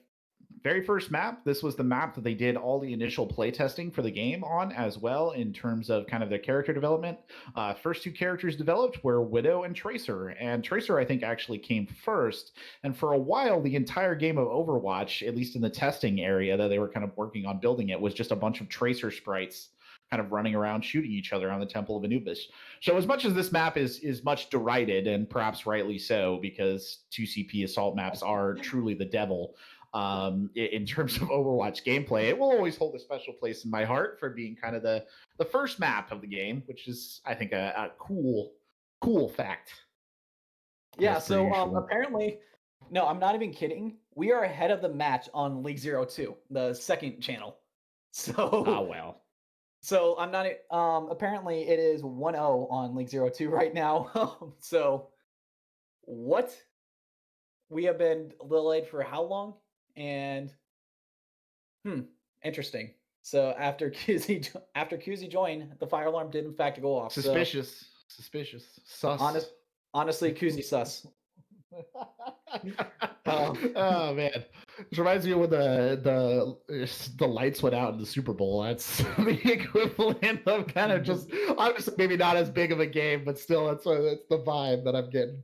It's still a pretty big game. We have 70 viewers just listening to our podcast, so that's pretty poggers. Not gonna lie. Don't forget to like, follow, subscribe. We need to run an ad for what's that? You can't even run an ad because Pendy's not here. No, I meant like speaking of ad, like what is one of those companies? Great Courses Plus, something like that. Casper Mattresses, is it Casper? There's always like that key group. Shadow Legends. Yeah, Raid Shadow Legends. I got this. Here we go. Here we go. Just give me a second. I'm pulling up Reddit. That's okay. We'll wait. Okay, wait. Hold on a second, guys. Look, before we get too deep into it, I just want to take a second to send a huge thank you to our beautiful people over at Raid Shadow Legends for sponsoring this league match. Now, you guys don't know I don't usually take sponsors, but I've been hearing a lot about this game recently, so I decided to throw some hours at it and give it a try. And I gotta say, I am really liking it so far. For those who don't know, Raid Shadow Legends is a free-to-play turn-based RPG that's got like 15 million downloads. Oh, he's back! He's back! I don't know how much more of that we could have taken. I'll let the Among Us folk know that in fact Penny is back, so I'll be right back. Oh boy. Well, we're about ready to get started back up here, ladies and gentlemen. We do apologize for the delay. Unfortunately, can't prevent some things from happening. Act of nature and/or malicious fire alarm pullers. But we'll get started here in just a second. As we did say, match is tied 1-1 right now, going into the Temple of Anubis. The attackers coming out will be Double Cap, Guangzhou Gangsters. Guangzhou Gangsters will be the attackers. Double Cap will be on the defense here. And there were some interesting swaps there from the Guangzhou Gangsters before we got started. We saw, I think, Ian coming in, QZ coming in, QZ switching over to that Genji with the words Genji time coming up in match chat. So big promise there from the promising tank player, now apparently a promising Genji player. So just waiting on the ready up for the teams and we'll get started. Yeah, I'm just very curious, Pendy. Was it ever told what happened? What happened? Uh-oh. 3, 2, 1. And QZ makes a switch onto Sombra. So we are seeing meta. Oh. We are indeed seeing maybe a meta that's going to struggle just a little bit against this Pharah. Swifters here just chucking damage in on the front side, as you would expect. The rotate coming around, and Kalis going down first. Yeah, I would just retreat at this point. If Greek God can get back to the spawn without taking too much damage, like I don't know why he's standing out in the open there. Kalis could probably farm her ult actually pretty quick. She's already 37% to it, so... Oh, but Swifters is already 91 to his barrage. Oh my god, he already has it! Yeah, that's a huge factor here. That's going to be quite brutal if this is played right, and you can see they're trying to set up for it. Coming into this small room, always a dangerous place to be with any spam damage. Great anti-nade coming in there. That'll slow things right down. Greek God has to wait for a second to get healed up to get that anti-effect cleared off. The damage still coming in. They're going to push straight forward now. Huge anti-nade hits them. Rips into them as they come out the front door. The barrage coming out the backside, but Swifters gets nothing. Kailash just aims up. Takes the fight right out of him, and now TIE Fighter is down as well. This is an absolute disaster from Double Cap on the defense. The last thing they wanted to see happen is Kenobi falls here as well. Just a snowball through.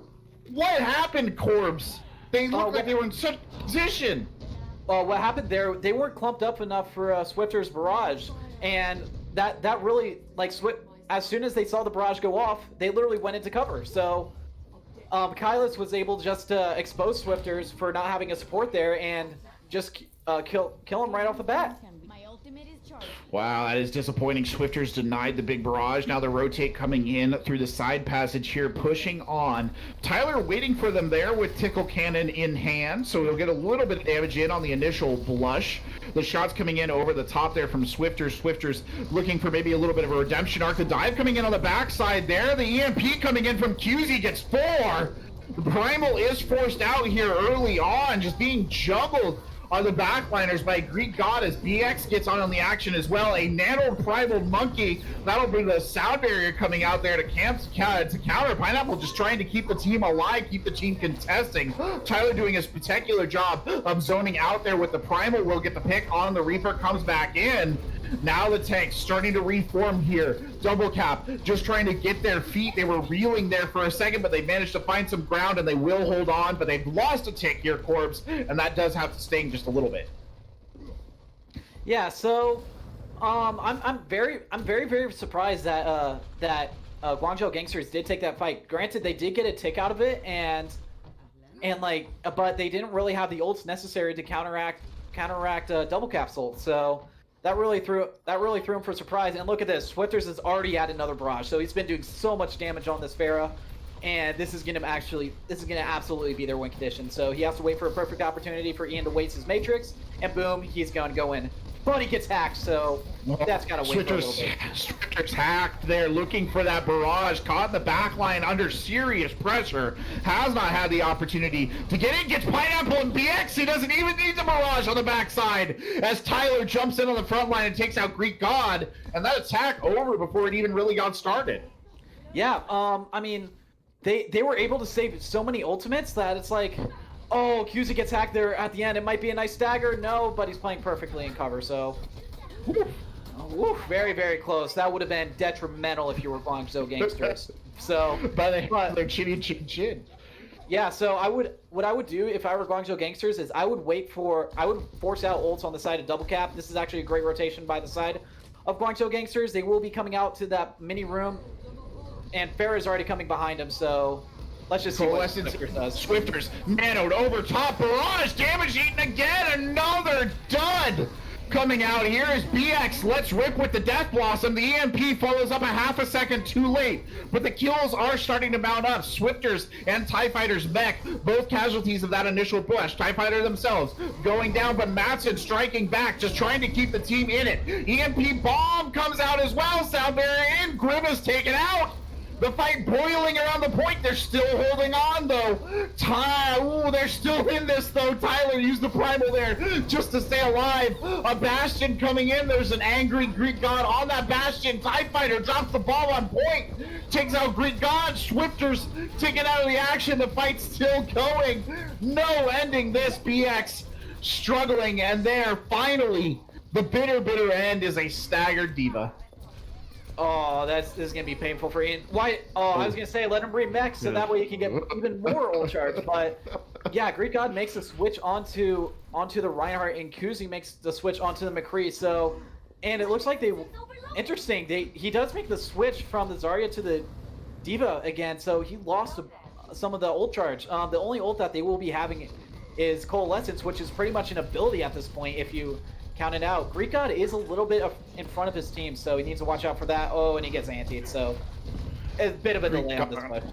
Greek God got caught on some boxes there as well, just forced to back up. Doesn't wait too long, though. Begins the recontest almost immediately. Greek God trying to lead the charge in. The dive is waiting on high. Going to be more of a drop there. Nano Monkey coming in on the backside now. The Nano Monkey focusing hard on taking Pineapple out of the fight. The Lucio is gone almost immediately. Kylist, I think, got taken down before they could get anything out of the Coalescence. There's a big EMP that catches 4 on point, and Tyler just clearing the deck. Yeah, they actually, somehow Guangzhou actually gained a bit of percentage. Yes, they didn't get that second tick. However, they are up to 51.0. Oh no, there's another stagger for Ian. Actually brutal stagger. That's terrible. I would let him remech, yeah, and just literally farm it again. Look at the Ian, don't mech, please. Oh no. Oh my lord, that's taken a whole fight. That's a whole fight gone now because they're less than 30 seconds underneath, and a decent amount of ult charge going in there as well. Corbs, absolute disaster. Yeah, Swifters is already back up to his barrage once again, so maybe he can catch him out early and potentially just secure a fight before it even starts. So it doesn't look like that'll happen, but they still have, but Guangzhou still has a chance with the high noon coming out. Goes in behind, barrage out, gets 2, that's both the supports out almost immediately. QZ taken out as well. The kill feed lighting up blue. This Death Blossom in vain. At the end, BX can't do anything as his team is rolled up and thrown right back out the front door. Yeah, with Ian going down late, super late in that fight, that really put a nail in the coffin for the side of Guangzhou Gangsters, but then again, they did get 64%, so it is still winnable if they play some stellar defense here. So don't ever doubt that they cannot win this. So keep it. Hey, and look on the bright side. We're not going into a draw. Thank goodness. Yeah, we're not going into a draw. That is true. I mean, I think it's, yeah, as you said, it's still plenty doable. You get first point hold here if you're really, up to snuff on this map. But I mean, that was just a tragic stagger by Ian. And I mean, obviously not to call the poor guy out too much, but just D.Va should never remech when you're in that situation. It's never worth it. Interesting composition coming out from the side of Guangzhou Gangsters. We have a double shield with an Orisa Reinhardt and an Ashe Torb and a Mercy Baptiste. Baptiste recently got a massive nerf where his I call it his fart juice. It just it got cut in half, but not for him. So because they doubled the value on that. But the Torb pick is actually pretty smart here because once they push up, it could just spell disaster for the side of double cap. And But double shield is really far out of the meta. Like unless you're an absolute god at Orisa, it is not possible for you to do super hot. Yeah, I will admit this is a very strange choice to build into this spam comp or to build this spam comp around. Good Holt comes in, but the Fire Strike is eaten right there by TIE Fighter. BX taking a lot of early poke damage, will be forced to actually use Molten Core just to stay alive, gets a little bit more firepower in. Another good grab actually coming out there. Discombobulated Swifters just a little bit. The turret finally getting in on the action, just putting pressure on the Pharah over the top. Turret will not survive that engagement, not entirely surprising. Now this is a dangerous position for the Reinhardt, but it's QC who gets taken out first. Pineapple quick to follow them into the grave as Mattson uncontested on the bridge, chunking the damage in. Kylus shortly thereafter, and it's a full roll on first point, so the favor is returned right here. Yeah, that was QZ and Pineapple not understanding that yes, hey, you don't have your shield anymore. The Widow pretty much has a free sightline. So, and Mattson takes perfect advantage of this by literally just clicking their heads right off the bat. So QZ does switch to a Widowmaker of his own, with BX switching onto the Ashe. So very curious to see how this plays out. They do lose a ton of ult charge, which gives them a severe disadvantage, especially considering they didn't double cap here.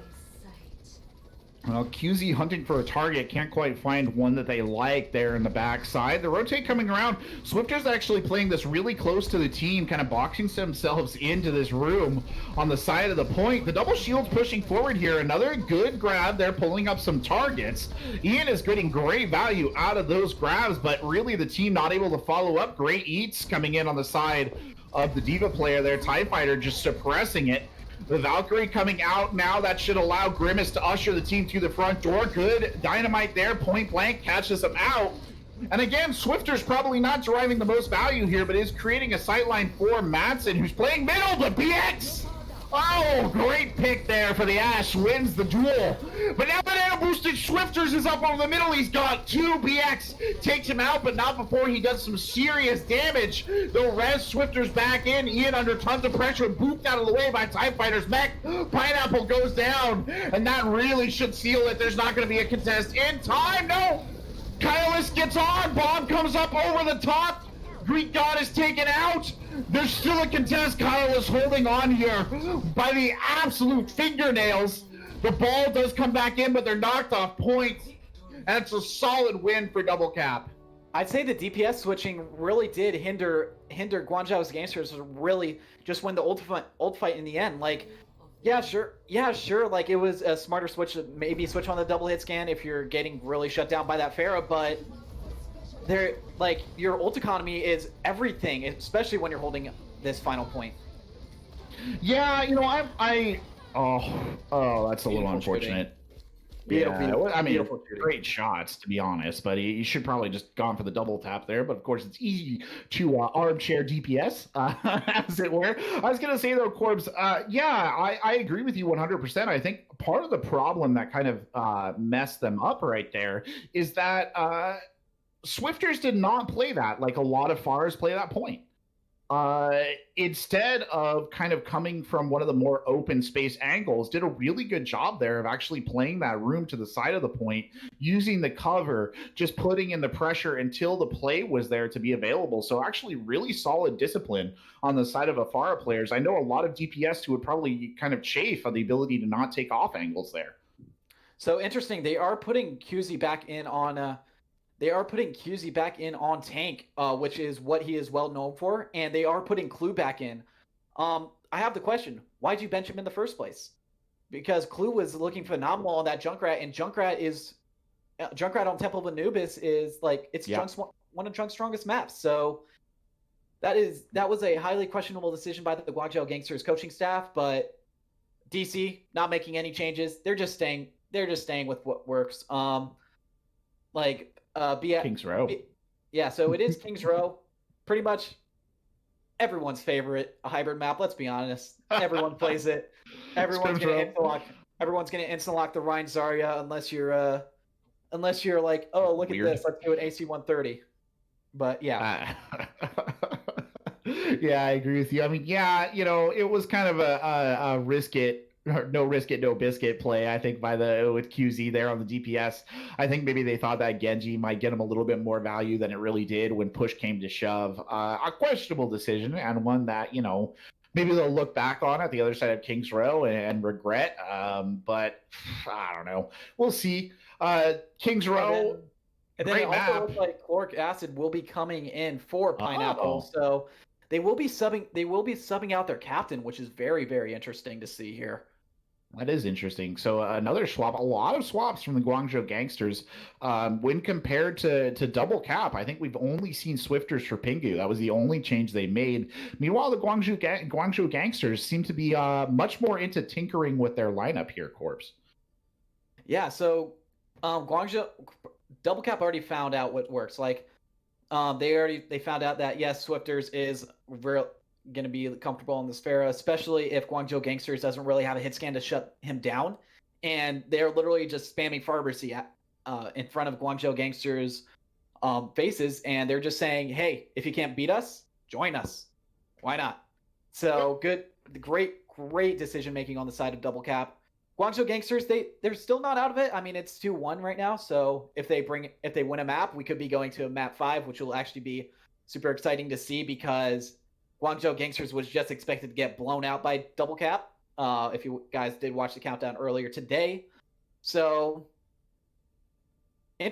very very interesting decision making coming out of Guangzhou Gangsters though in the long run. So we do have a couple of minutes just sitting here, so we're just waiting to see if the teams are ready.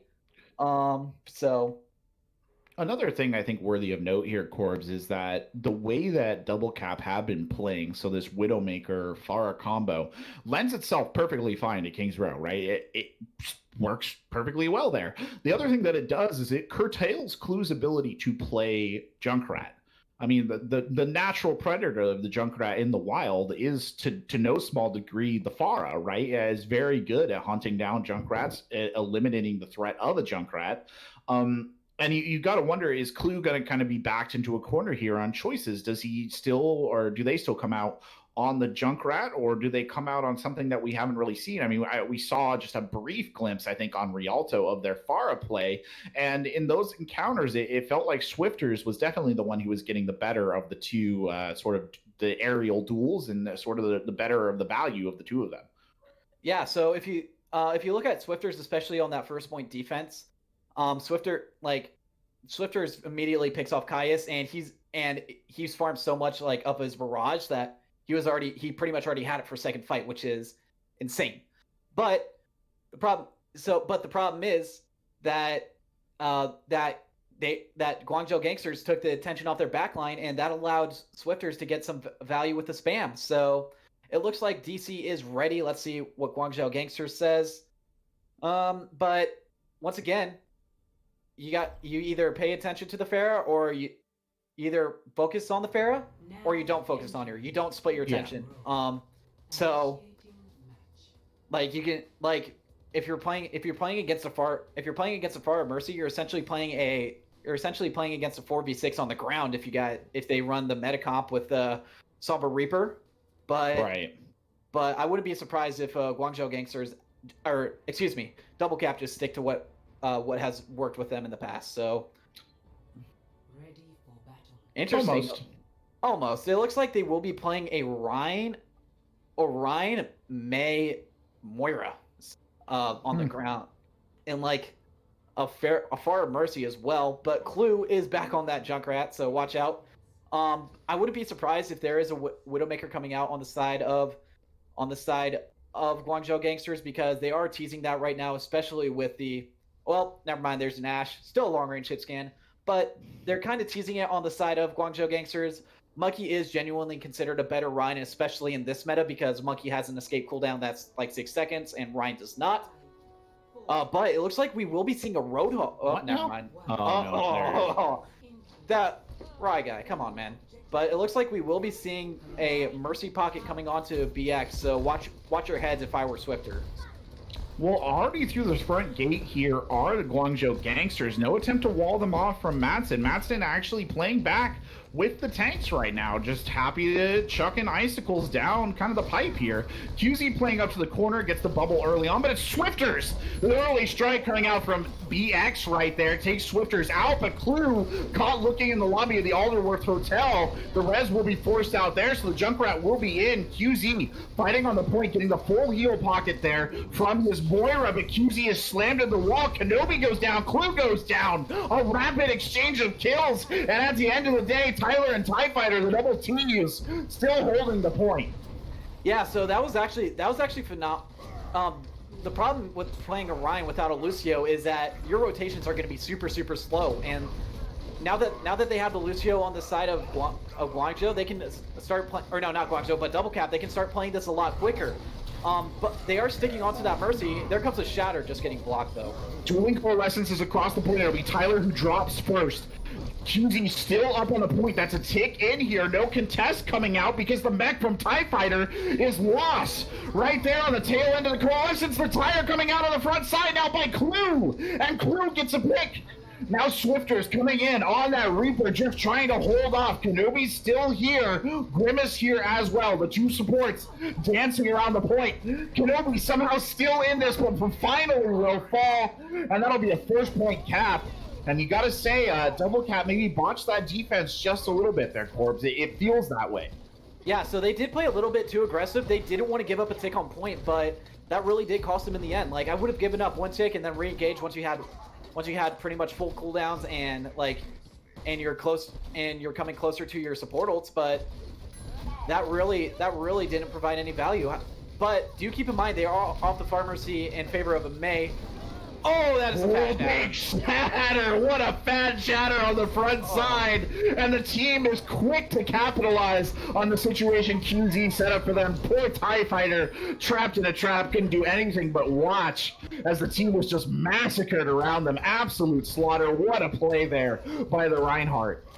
Honestly, that was honestly a perfect shatter because they were so focused on killing Greek God X because he was so high charged, and walled off, but they didn't think about the Ryan who just had Shatter right around the corner, and boom, he lands it, and that is an instant fight win and most likely gonna cost him second point, but he gets walled off early. Grab coming in, Dynamite coming in. There's a Blizzard now on the point as well. The Blizzard spacing out the grab. Clue actually burned down. QZ taken out as well. Bob was thrown in there just trying to sort of keep the dream alive. It'll only get one pick, but all in all, that'll be a Double Cap win on that fight. Yeah, if I were Chloric Acid here, I would swap off the Mercy. It doesn't look like he's doing it, but it looks like they will be making the switch onto Reaper. So they're playing a Brawl comp without a Lucio, which is going to be very tough to go into, especially against a Mei and Reaper. So because Lucio provides the boot value, he provides the speed value, get away from those two characters. Oh, never mind, they make the switch onto Lucio. I didn't just... So right as you said it. New tire coming out early from Clue, up over the top of the building. Tyler gets it. Tyler with the snipe. Swifters get taken out. It's a huge shatter on the other side from Tyler. The Coalescence coming off the back might just be enough to keep them in this. It's a great wall there to deny a lot of that Coalescence value. The Kylus is able to keep them going forward here. Shatter on the other side. Another huge shatter. The two Rhines hammering back and forth. And BX is more than happy to sweep the deck there for his Reinhardt. Yeah, honestly, that was a great shatter from QZ because that completely eliminates the recontest chance that they had. That got TIE Fighter debagged and he had the bomb. That got rid of Grimace who had the Coalescence, but it looks like they will be going back onto the Pharah. So yes, it is a Pharah without a Mercy. However, they don't really have a hit scan to deal with him, and it finds Clue, so that is a very early pick. Unfortunate there for Clue, gets picked off on the high ground by Swifters. That's kind of the go signal here for the rest of Double Cap. They hold up for just a half a second though to try and put a little bit of damage into VIG, who is shown out with a little bit of a Zarya bubble there to protect him on the backside. And this fight really kind of a slow build here. QZ pokes the corner again, but it'll be Greek God who leads the charge, just getting value out of that bubble there on the front side, building up the charge. Grab comes in. Tyler, the only one caught. Great Maywall coming out there. Bomb almost point blank in. Bomb gets 2. And that might just have sealed the deal here. And you can see the members of the Guangzhou Gangsters just falling back there. A little bit of a mercy blaster action as well. Corbs at the tail end. Yeah, I'd say I'd like to give a special shout out to Matson and TIE Fighter, who absolutely kind of did carry that fight. So TIE Fighter was able to put his defense matrix up. Even though yes, he didn't eat the grab, he still had that threat happen. But that allowed Matson to get his wall back up. So he walled off, saved Tyler's life, got caught off Kuzi, and what was that shatter? Shatter not connecting at all. Shatter not connecting at all from the other side. Coalescence coming in now. Barrage on the backside from Swifter. That's both the supports down. The Death Blossom still invested here. The front line keeps going. We don't need supports. Not where we're going. Right into the enemy spawn. And they'll just bully the rest of Double Cap back into their spawn. However, the card not going forward though. Exactly. With that card not going forward, that gives Double Cap a chance to recontest. So this will absolutely be massive for Kenobi to come back. However, Tyler gets a very early pen. And what a blizzard! Oh, QZ comes charging forward to try and take Tyler out of the fight early on. It doesn't work. The sound barrier from chloric acid didn't do enough to keep the team alive. Swifter actually coming back into the Doomfist. Matson, their life flashes before their eyes right there in the ice block. But it's another great bomb from TIE Fighter to seal the deal and hold the defense strong. Yeah, so TIE Fighter is actually looking phenomenal on this Diva. This is actually his season debut, and in my opinion, he's been one of the most clutch players for the side of Double Cap. Like, if they're down, always just trust TIE Fighter. However, look at the ult advantage on the side of Guangzhou. Guangzhou has both tank ults coming up, and they will be having a Reaper ult. So I'm very interested to see how Double Cap will play this out. BX controlling the high ground. Slam comes in. Matson a casualty. Won't go down. The grab coming out catches TIE Fighter and Tyler. And that'll be both tanks and the Doomfist eliminated here at the start of the push. 35 seconds on the clock. Matson coming in trying to contest. Will not make it. May the Stall Queen not able to do her thing here on this last point. Yeah, that was... Yeah, the problem with Double Cap there is that they burned way too many ults towards the end there. Like... Yeah, sure, that bomb was pretty good from TIE Fighter, but the problem is you're not going to have a bomb, let's say, to counteract their push once they push up, just so you can buy some time for your team. So very, very, very, very questionable. I tried the 360 shatter and ran out of mouse. I actually believe it. It looked like you shattered the opposite direction. Yeah, I was just like, huh? Kuzi? That was a weird good? One. Yeah, but again, yeah, it's just rough playing Reinhardt sometimes. Like, yeah, so good. It looks like we will be seeing the King's Row meta coming out for Double Caps. That, but Matson is probably going to stay on the Widowmaker here for a little bit. But never mind. Well, never mind. They might be just teasing us. So, but we are seeing a Clue on the Junkrat and BX on the Ashe on the side of Guangzhou. So. Obviously, playing some long-range spam, where the tanks are positioned now, this will actually not benefit the Ashe if she decides to play in the window up over there. But if I were the Mercy, I'd be pocketing the Ashe more. Yes, I understand that Junkrat does do a ton of damage with a damage boost, but Ashe can literally get those one-shot headshots, which will swing fights in the favor of Guangzhou. Well, that's a lot of Junkrat grenades over the top there. Double Cap has to just play those spawn doors a little cautiously. The swap's coming in now. Matson going over to the Mei. Swifters on the Reaper, so a pretty classic brawl scenario being set up here as Tyler will get, again, 3 rain through the gate, but it's Grimace who dies first. Clue with the mine from downtown gets the early first pick, and Clue trying to stick a couple more grenades there in as the team wheels back. Yeah, I mean, if I would be playing a little bit careful here if I was Guangzhou, because you are not running that Lucio, and they are. So if you guys decide to overextend, you could get walled off and then just absolutely stopped on. It looks like they will be making the rotation going up to high ground, so this is actually very, very smart to avoid most of the spam damage that is coming out. They will probably be making this jump over to the high ground to get the Ashe off, which is actually pretty big brain if you think about. Oh, both the DPS myths, but they can just come around the back of the stairs. Yeah, the high ground actually just being taken away from them completely here, Corbs. They'll just push up onto it right now. This long rotate, I mean, it's costing them time off the bank, but they are going to force BX out of hiding up there. Clue actually waiting. And there's a pause. There's a pause. Who DC'd? Cursed game. Let me tell you what. Oh, see who DC'd here. Maybe Clue. He's just kind of buried in the corner. I don't know if that's intentional. Yeah, Clue high ping. Clue has ping. Yeah, that explains why. But I mean, but once Guangzhou Gangsters drops, or excuse me, double cap drops, they're gonna get a big surprise. They're gonna get a surprising Junkrat in the back. So yeah, let's just say it out how it is. So go ahead. Yeah, no, I agree. I mean, he's waiting, but I was gonna say I'm actually a little surprised by the way that Double Cap has chosen to pursue this one, Corbs. If I'm being honest, that rotate to divest just the Ashe of the high ground took them. It's a really long time. It's been almost a minute, I think, that it's taken them to get that off. And I mean, they are maybe a little bit advantaged right now because Clue has either intentionally or unintentionally separated themselves from the team. But, running into a spam damage comp, I guess you have cover for such a long rotate. It just seems like not what the Brawl composition really wants to do. Yeah, so this is actually great positioning coming out from Guangzhou Gangsters.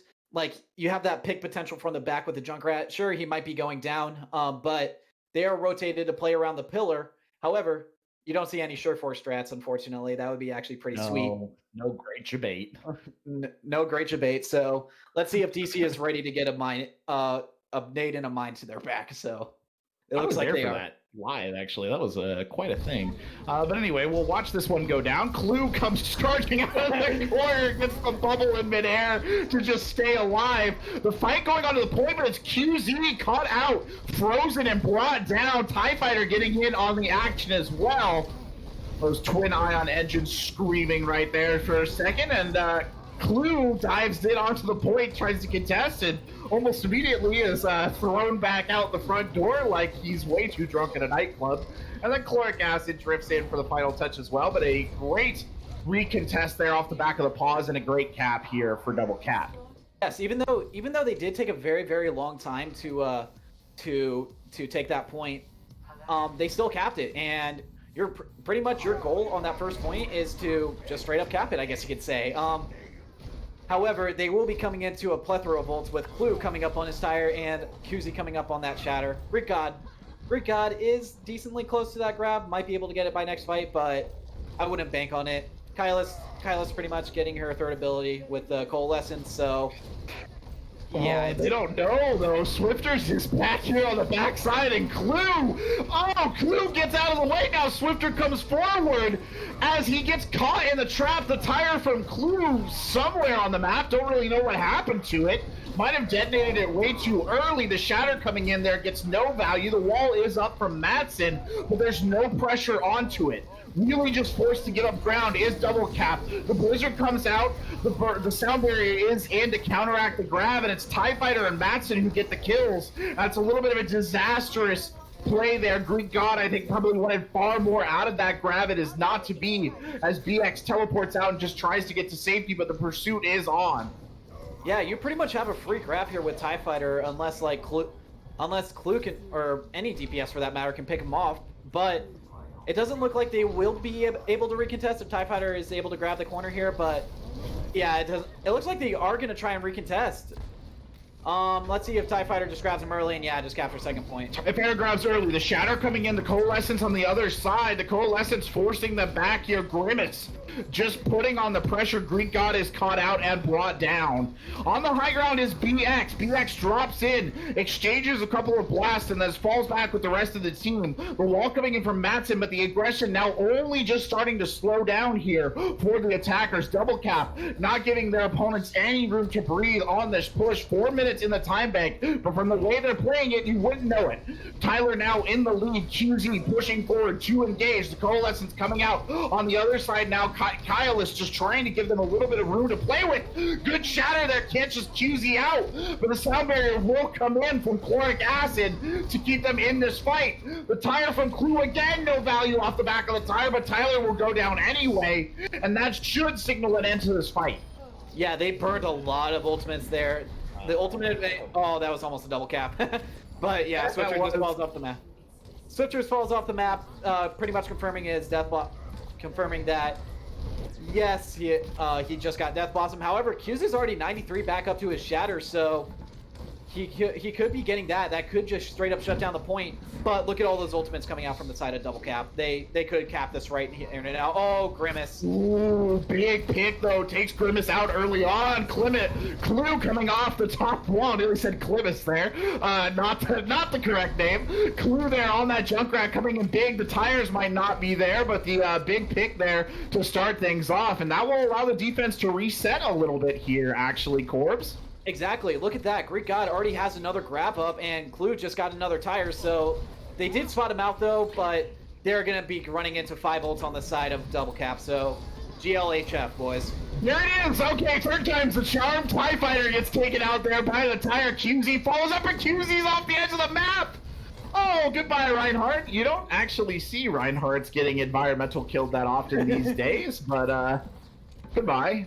Yeah, very interesting. I think he just had a Pepega brain moment there where he just was like, oh, I'm just retreating. But then again, they still have to deal with the plethora of bolts coming in from double cap.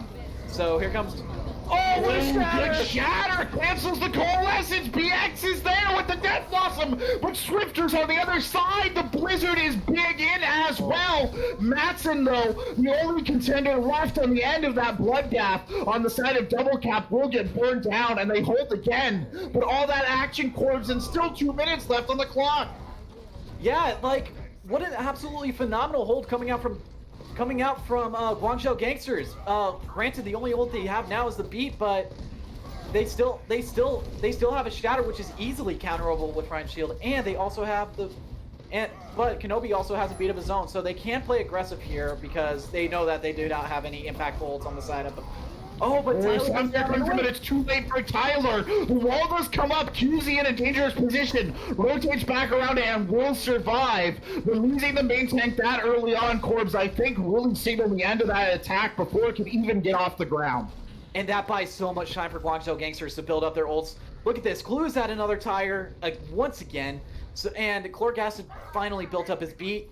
And so they actually have the ult advantage on the side of Guangzhou now. So this is a phenomenal defensive hold from Guangzhou. Oh, but BX gets taking out the Clue on the backside with the tire, nothing again!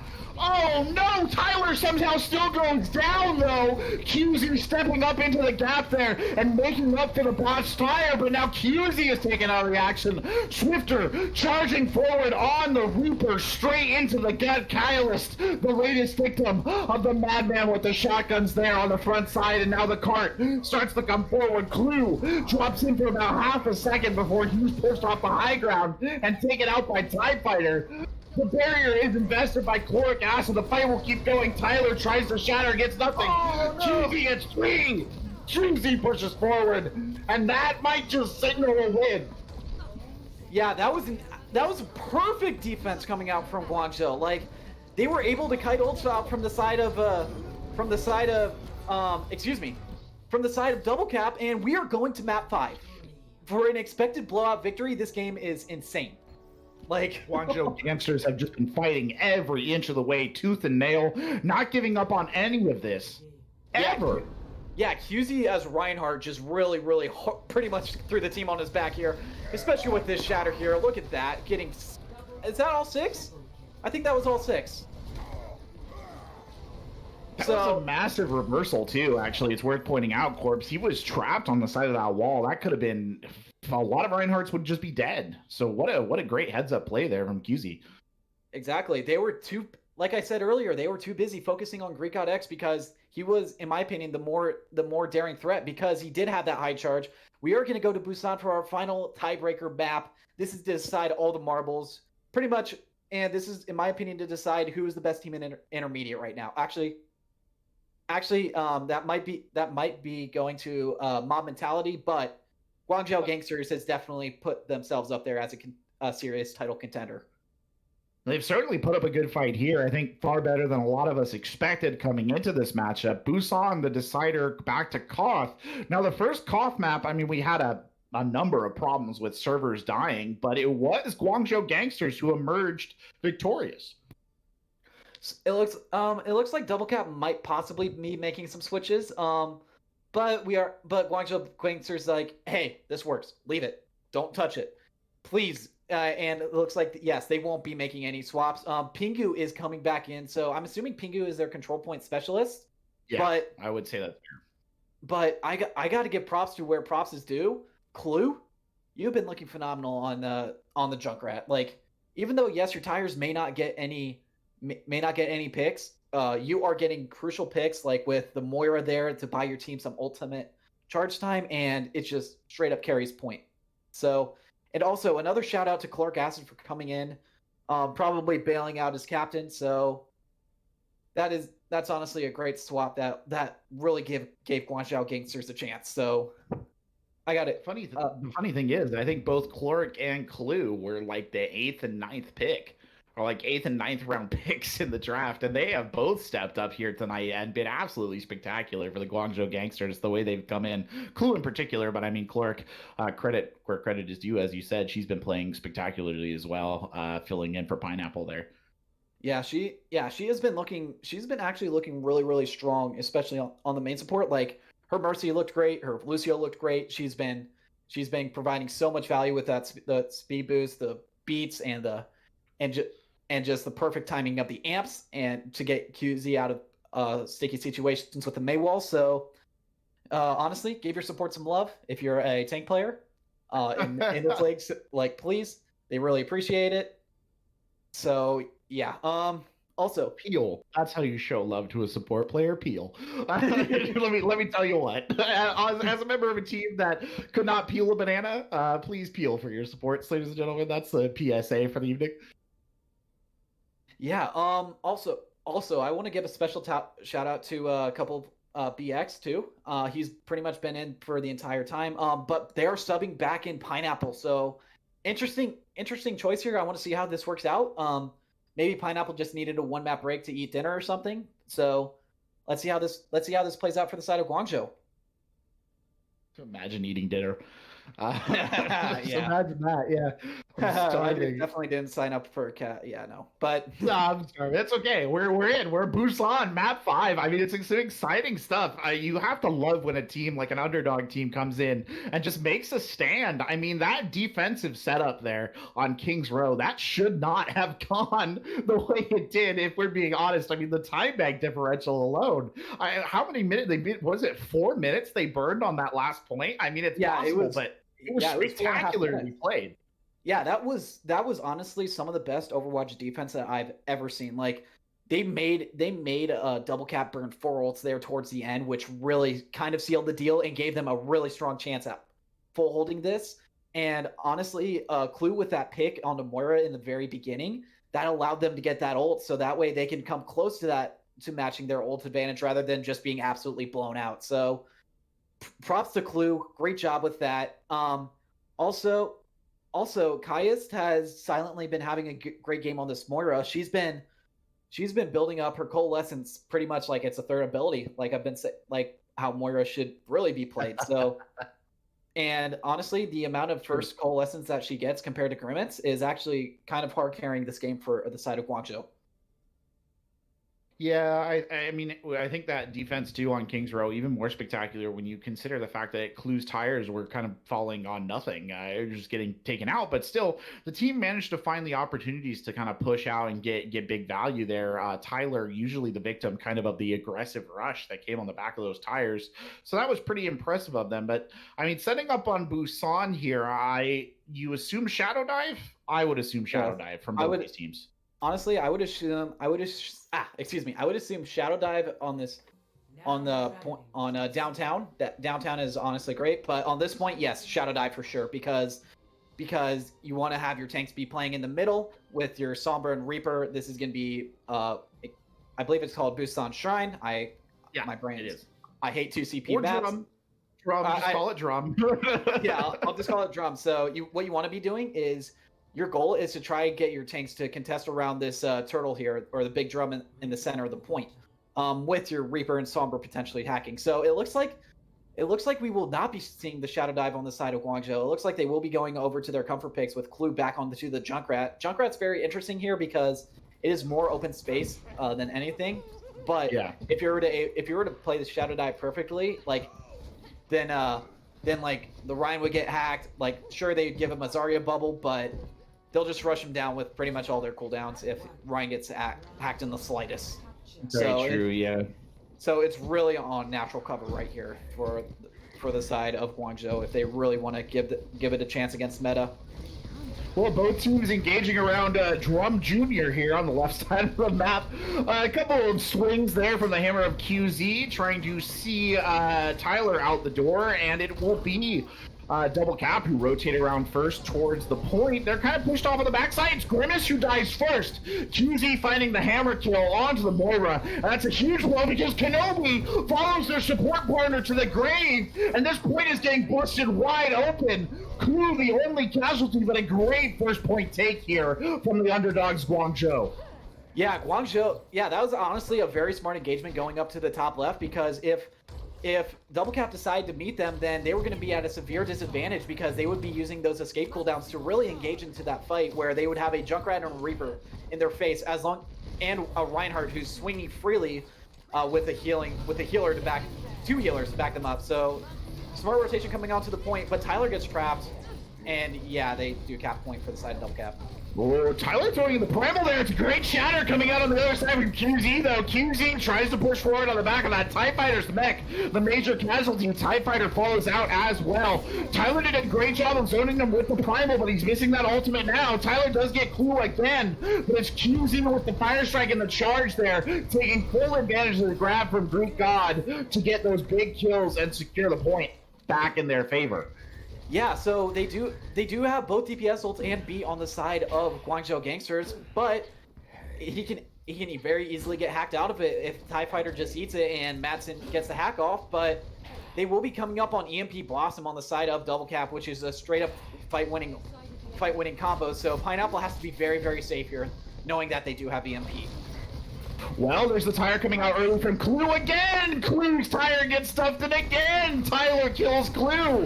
3 times now on this map. Big EMP coming in. Pingu with the Death Blossom spinning around like the laundry machine from hell and gets 2 picks. BX tries to return to favor, but it's really not enough as Pineapple and the Lone Reaper are burned down, but TIE Fighter actually lost the mech there at the end, Corpse. Yeah, so that'll be a bit of a detriment in his ult charge. He should get it back up by the next fight.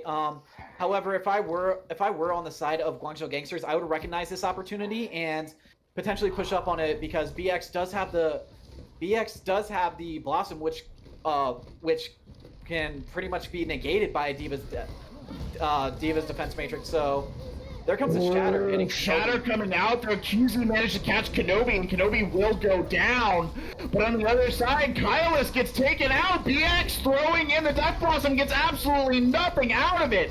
They're rocketing back onto the point. Tyler with the primal there, creating a ton of space and getting QZ. These 2 teams absolutely brawling it out, though. Yeah, so usually... that was actually a pretty late stagger on the Greek God X. Oh, and Clue gets taken out very late. Yeah, so... That's 4 kills on Clue for Tyler, by the way. Yes, that is... yeah, Clue's kind of been feeding a little bit on this point here, but the next 2 points are a lot better for Junkrat. However, Sombra is farming up her EMP really quick here. She's already 89%, so this is going to be very tough for Guangzhou Gangsters to push up into this. Coalescence blazing out. The grab does come onto the point there, and they are able to get value out of it. Bomb comes in point blank. No casualties off of that, though. QZ holding strong. Yeah, and members of the Gangsters are able to recontest there on the back of the action. Clue also got a little bit of revenge on Tyler. Is there a nemesis system in Overwatch? Shadows of Mordor out here. Oh, I wish there was, because that would be pretty fun. However, but like the odds of Guangzhou Gangsters really finishing this map like with a winning percentage is actually pretty low because look at the ultimates on the side of Double Cap. They have EMP, Blossom, and Coalescence just now. So, oh, that is a massive pick. Fire from Clue too! Clue finally gets one off and he saves the day because it was a massive hack on point. And though Tyler does kill Clue for the 5th time, the Junkrat there saving his team from what could have been a disaster. What an absolute, like, with QZ picking off Pingu, that actually might have just saved him the point. However, they are going to contest here in the back because Sombra. And it looks like Pingu will be pushing up on this point. Here he comes with the Dot Blossom. So... dueling Death Blossoms going out on either side, but it's BX who gets the kill. Clue takes Pingu out. Matson's still here, though, trying to fight the tank, still represented on the point for the side of Double Cap. The Primal coming out from Tyler. Tyler trying to keep it alive. He's got to get back to the point. The Winston does keep it going. Tyler trying his best at a quarter of the health. An absolute sliver is the Winston. Jumping back in, trying to just kiss the skybox, but he can't survive. And what a thrilling ending there for Guangzhou. Yeah, like the problem there is that the DPS got picked off early. Like if like that EMP was perfect, if they had the Death Blossom there, that would have really just secured them the point and really won the match. So that was on Pingu there. Just like I would have just straight up not died. I'll be honest with you. Like I would have been playing it safe in your backline, but QZ had other plans. So. And they definitely have the advantage with the Junkrat here. But May here is actually pretty strong on this point as well because of the little corridors, excuse me, that are leading out to point. So be on the lookout for this Reaper versus May matchup. Well, attention boiling, Guangzhou Gangsters set to get the big upset, but it's a wall there trapping off QZ. No, the team is there to back up their Reinhardt. It's Tyler who's in danger now. QZ, however, cannot stand, even with the support of his crew TIE Fighter there to claim the kill on the Reinhardt, but Tyler is traded back out. No, Pineapple finishes off 2 kills. The team captain coming in big. He gets 3. Lucio all over the board might have just opened this up. First team to get the huge reset. Yeah, even though it doesn't look like too much, Pineapple is already 69% to his ultimate. Nice, and that's going to be absolutely massive coming up here soon. But look at Grimace already having that coalescence because his team took so much damage. Speaking of which, it's already been popped, so let's see how this fight plays out. Well, Grimace unleashes the Kamehameha early on, just trying to catch a target with it. Actually doesn't probably get as much value as they want. The D-Metrics flash there on the point by Tyva. There's the Clue tire on the backside. Feast or famine. It'll be famine today. I'm all too familiar feeling there for poor Clue, but he's delayed them enough that they can get up to about 30% of the point. The counter tire coming out on the backside from Pingu. Over on the high ground, but it's a great grab on the front side. Pineapple does go down, but Pineapple gets a kill as he dies. Madness, QZ and Clue combining to hold on to the point. And what play from the Guangzhou Gangsters, inspiring stuff, Corbs. Absolutely, like, yeah, sure, Tyler did land a shatter there, and that was actually a great response from Greek God X with the grab there, because even if they get 2 kills on the grab, it doesn't really matter because, well, Pineapple also with a beat there to delay it as well, because if you literally tire, and yeah, that was just a free block shatter, but... Shatter coming in, Blizzard coming in as well. QZ actually caught out there, the kills traded back, BX goes down, Greek God gets Matson, 2 DPS out of the fight, but it's Tyler and TIE Fighter who gets stuffed on the front line by Clue! Clue, the hero of the hour, coming in on the Junkrat. Big picks there, and they're nearly into one-fight territory. The Guangzhou Gangsters can taste this upset victory. Kenobi, no! That is so such a detriment because look at they have beat to push through. However, you lose the speed boost, you pretty much lose the beat. You guys have to come down main where Clue can actually have a perfect tire opportunity. Oh, there's no time, Corb. Ty has to jump on, the beat comes out, but it's so slow. Coalescence out here as well, but it's a Clue tire. It's Grimace. The counter tire coming in from Pingu, but it's not enough. Pingu is actually taken down. And now the fight boiling on point, but it's Greek God, high charge, sweeping the beam across, securing his team the victory because TIE Fighter has gotten the grab, and that ends it. The Guangzhou Gangsters have done it. What an upset win. Guangzhou Gangsters have done it. They were expected to get rolled, and they came out and were like, no, we're gonna win this shit. We're gonna be better than the best team in the league. And they really did prove that today. So mad props to them. QZ coming in clutch as well. Greek God with a nice grab. Unfortunately, where you get to see a big bunch of walls. So great play of the game right here. Absolutely inspiring stuff. He eventually gets Pingu, but you wonder, why would they sub out Swifters if he's having such a great game for Pingu? I don't know. Like you said, Pingu might just be the cost specialist, but I mean, that was a grueling slog of a game. That was a long match. And we were saying earlier, and I think we were kind of knocking Guangzhou Gangsters for it a little bit, Corbs, but this idea that they were switching their roster out so much, right? They were making all these changes, and whether that was good or bad. But at the end of it, at the end of 5 maps, all those delays, all those pauses, you almost feel like maybe the rotation, the bench versatility that was coming out of Guangzhou Gangsters was really the difference maker here. Yeah. Honestly, who would you like to interview? I kind of want to get Clue in here. Yeah, go for it. Yeah. So let's see if Clue wants to. All right. So Clue does want the interview. So if you don't mind, production team or admins dragging him up here so we can talk to him, that'll honestly mean a lot. Spectacular stuff all around. A great matchup. All right, there he is. Clue, your mic's muted. There we go. Hello. So, congrats on the, in my opinion, a big upset win here. Like, you guys 100% deserve this win. What was your mindset going into this match, knowing that yes, it is double cap, it is the strongest team in the league? Well, as soon as I knew I was playing Junker, I just knew I was gonna slap, Yeah. Good stuff. I'm a dirty Junker at one trick. I don't know what to say. Hey, listen. At least you're conceding to it. So, and you actually did make it work. So, props to you. And I mean, obviously, winning. Obviously, you guys set the tone early, winning that first map with all the disconnects in the world. It felt like. Yeah. But then like double cap just immediately smacks you back in the mouth for 2 more maps. What was your guys' mindset going into that afterwards? I mean, we just kept our heads up high and we just tried to figure out how to counter theirs, and we did pretty well, I think, with the hit scan BX on Ash. Yes, I absolutely agree. So, like, BX did have a very strong game today. Corbeck, do you have any questions for our? Well, my opinion, I guess you can say. Sure. Just one question, because it's always the one that I like to ask. Anybody on your team that you want to shout out to, or felt that it did a particularly great job outside of your dirty Junkrat play right there? Man, that's hard. I all of them. the one map Clork played, I think she did great. So, Clork actually looked really, really strong on King's Row, like especially her Mercy and her Lucio. Like everything I felt like was perfectly timed.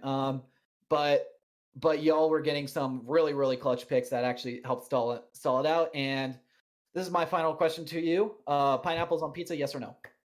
Yes, that's literally my favorite. I literally just say that before the game. That's why we won the game, is because I had pineapple on pizza. My Italian blood is boiling right now. So thank you so much for the interview. I highly recommend you start running now before I turn into the incredible Italian Hulk.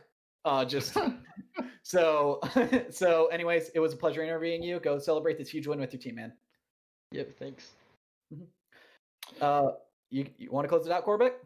Yeah, sure. I mean, well, there we have it, ladies and gentlemen. A spectacular match there, an intermediate here for League Zero. Double cap takes the loss. Guangzhou Gangsters with a huge come-from-behind win to score that one out. Spectacular stuff. To those of you who have watched through all of that, delays, those pauses, thank you so much for joining us. I've been Corbeck here in the casting booth with Corbs. Corbs, thank you so much for your time. And then Pendy on our production, thank you so much. Battling your way through a fire alarm and everything. And of course, lobby host Des, thank you for that as well. Could not do it without you. But from all of us here at League Zero, thank you so much for joining us on this broadcast tonight. Have a wonderful evening and a wonderful weekend. And pineapple does belong on pizza. I'm gonna No. rip your.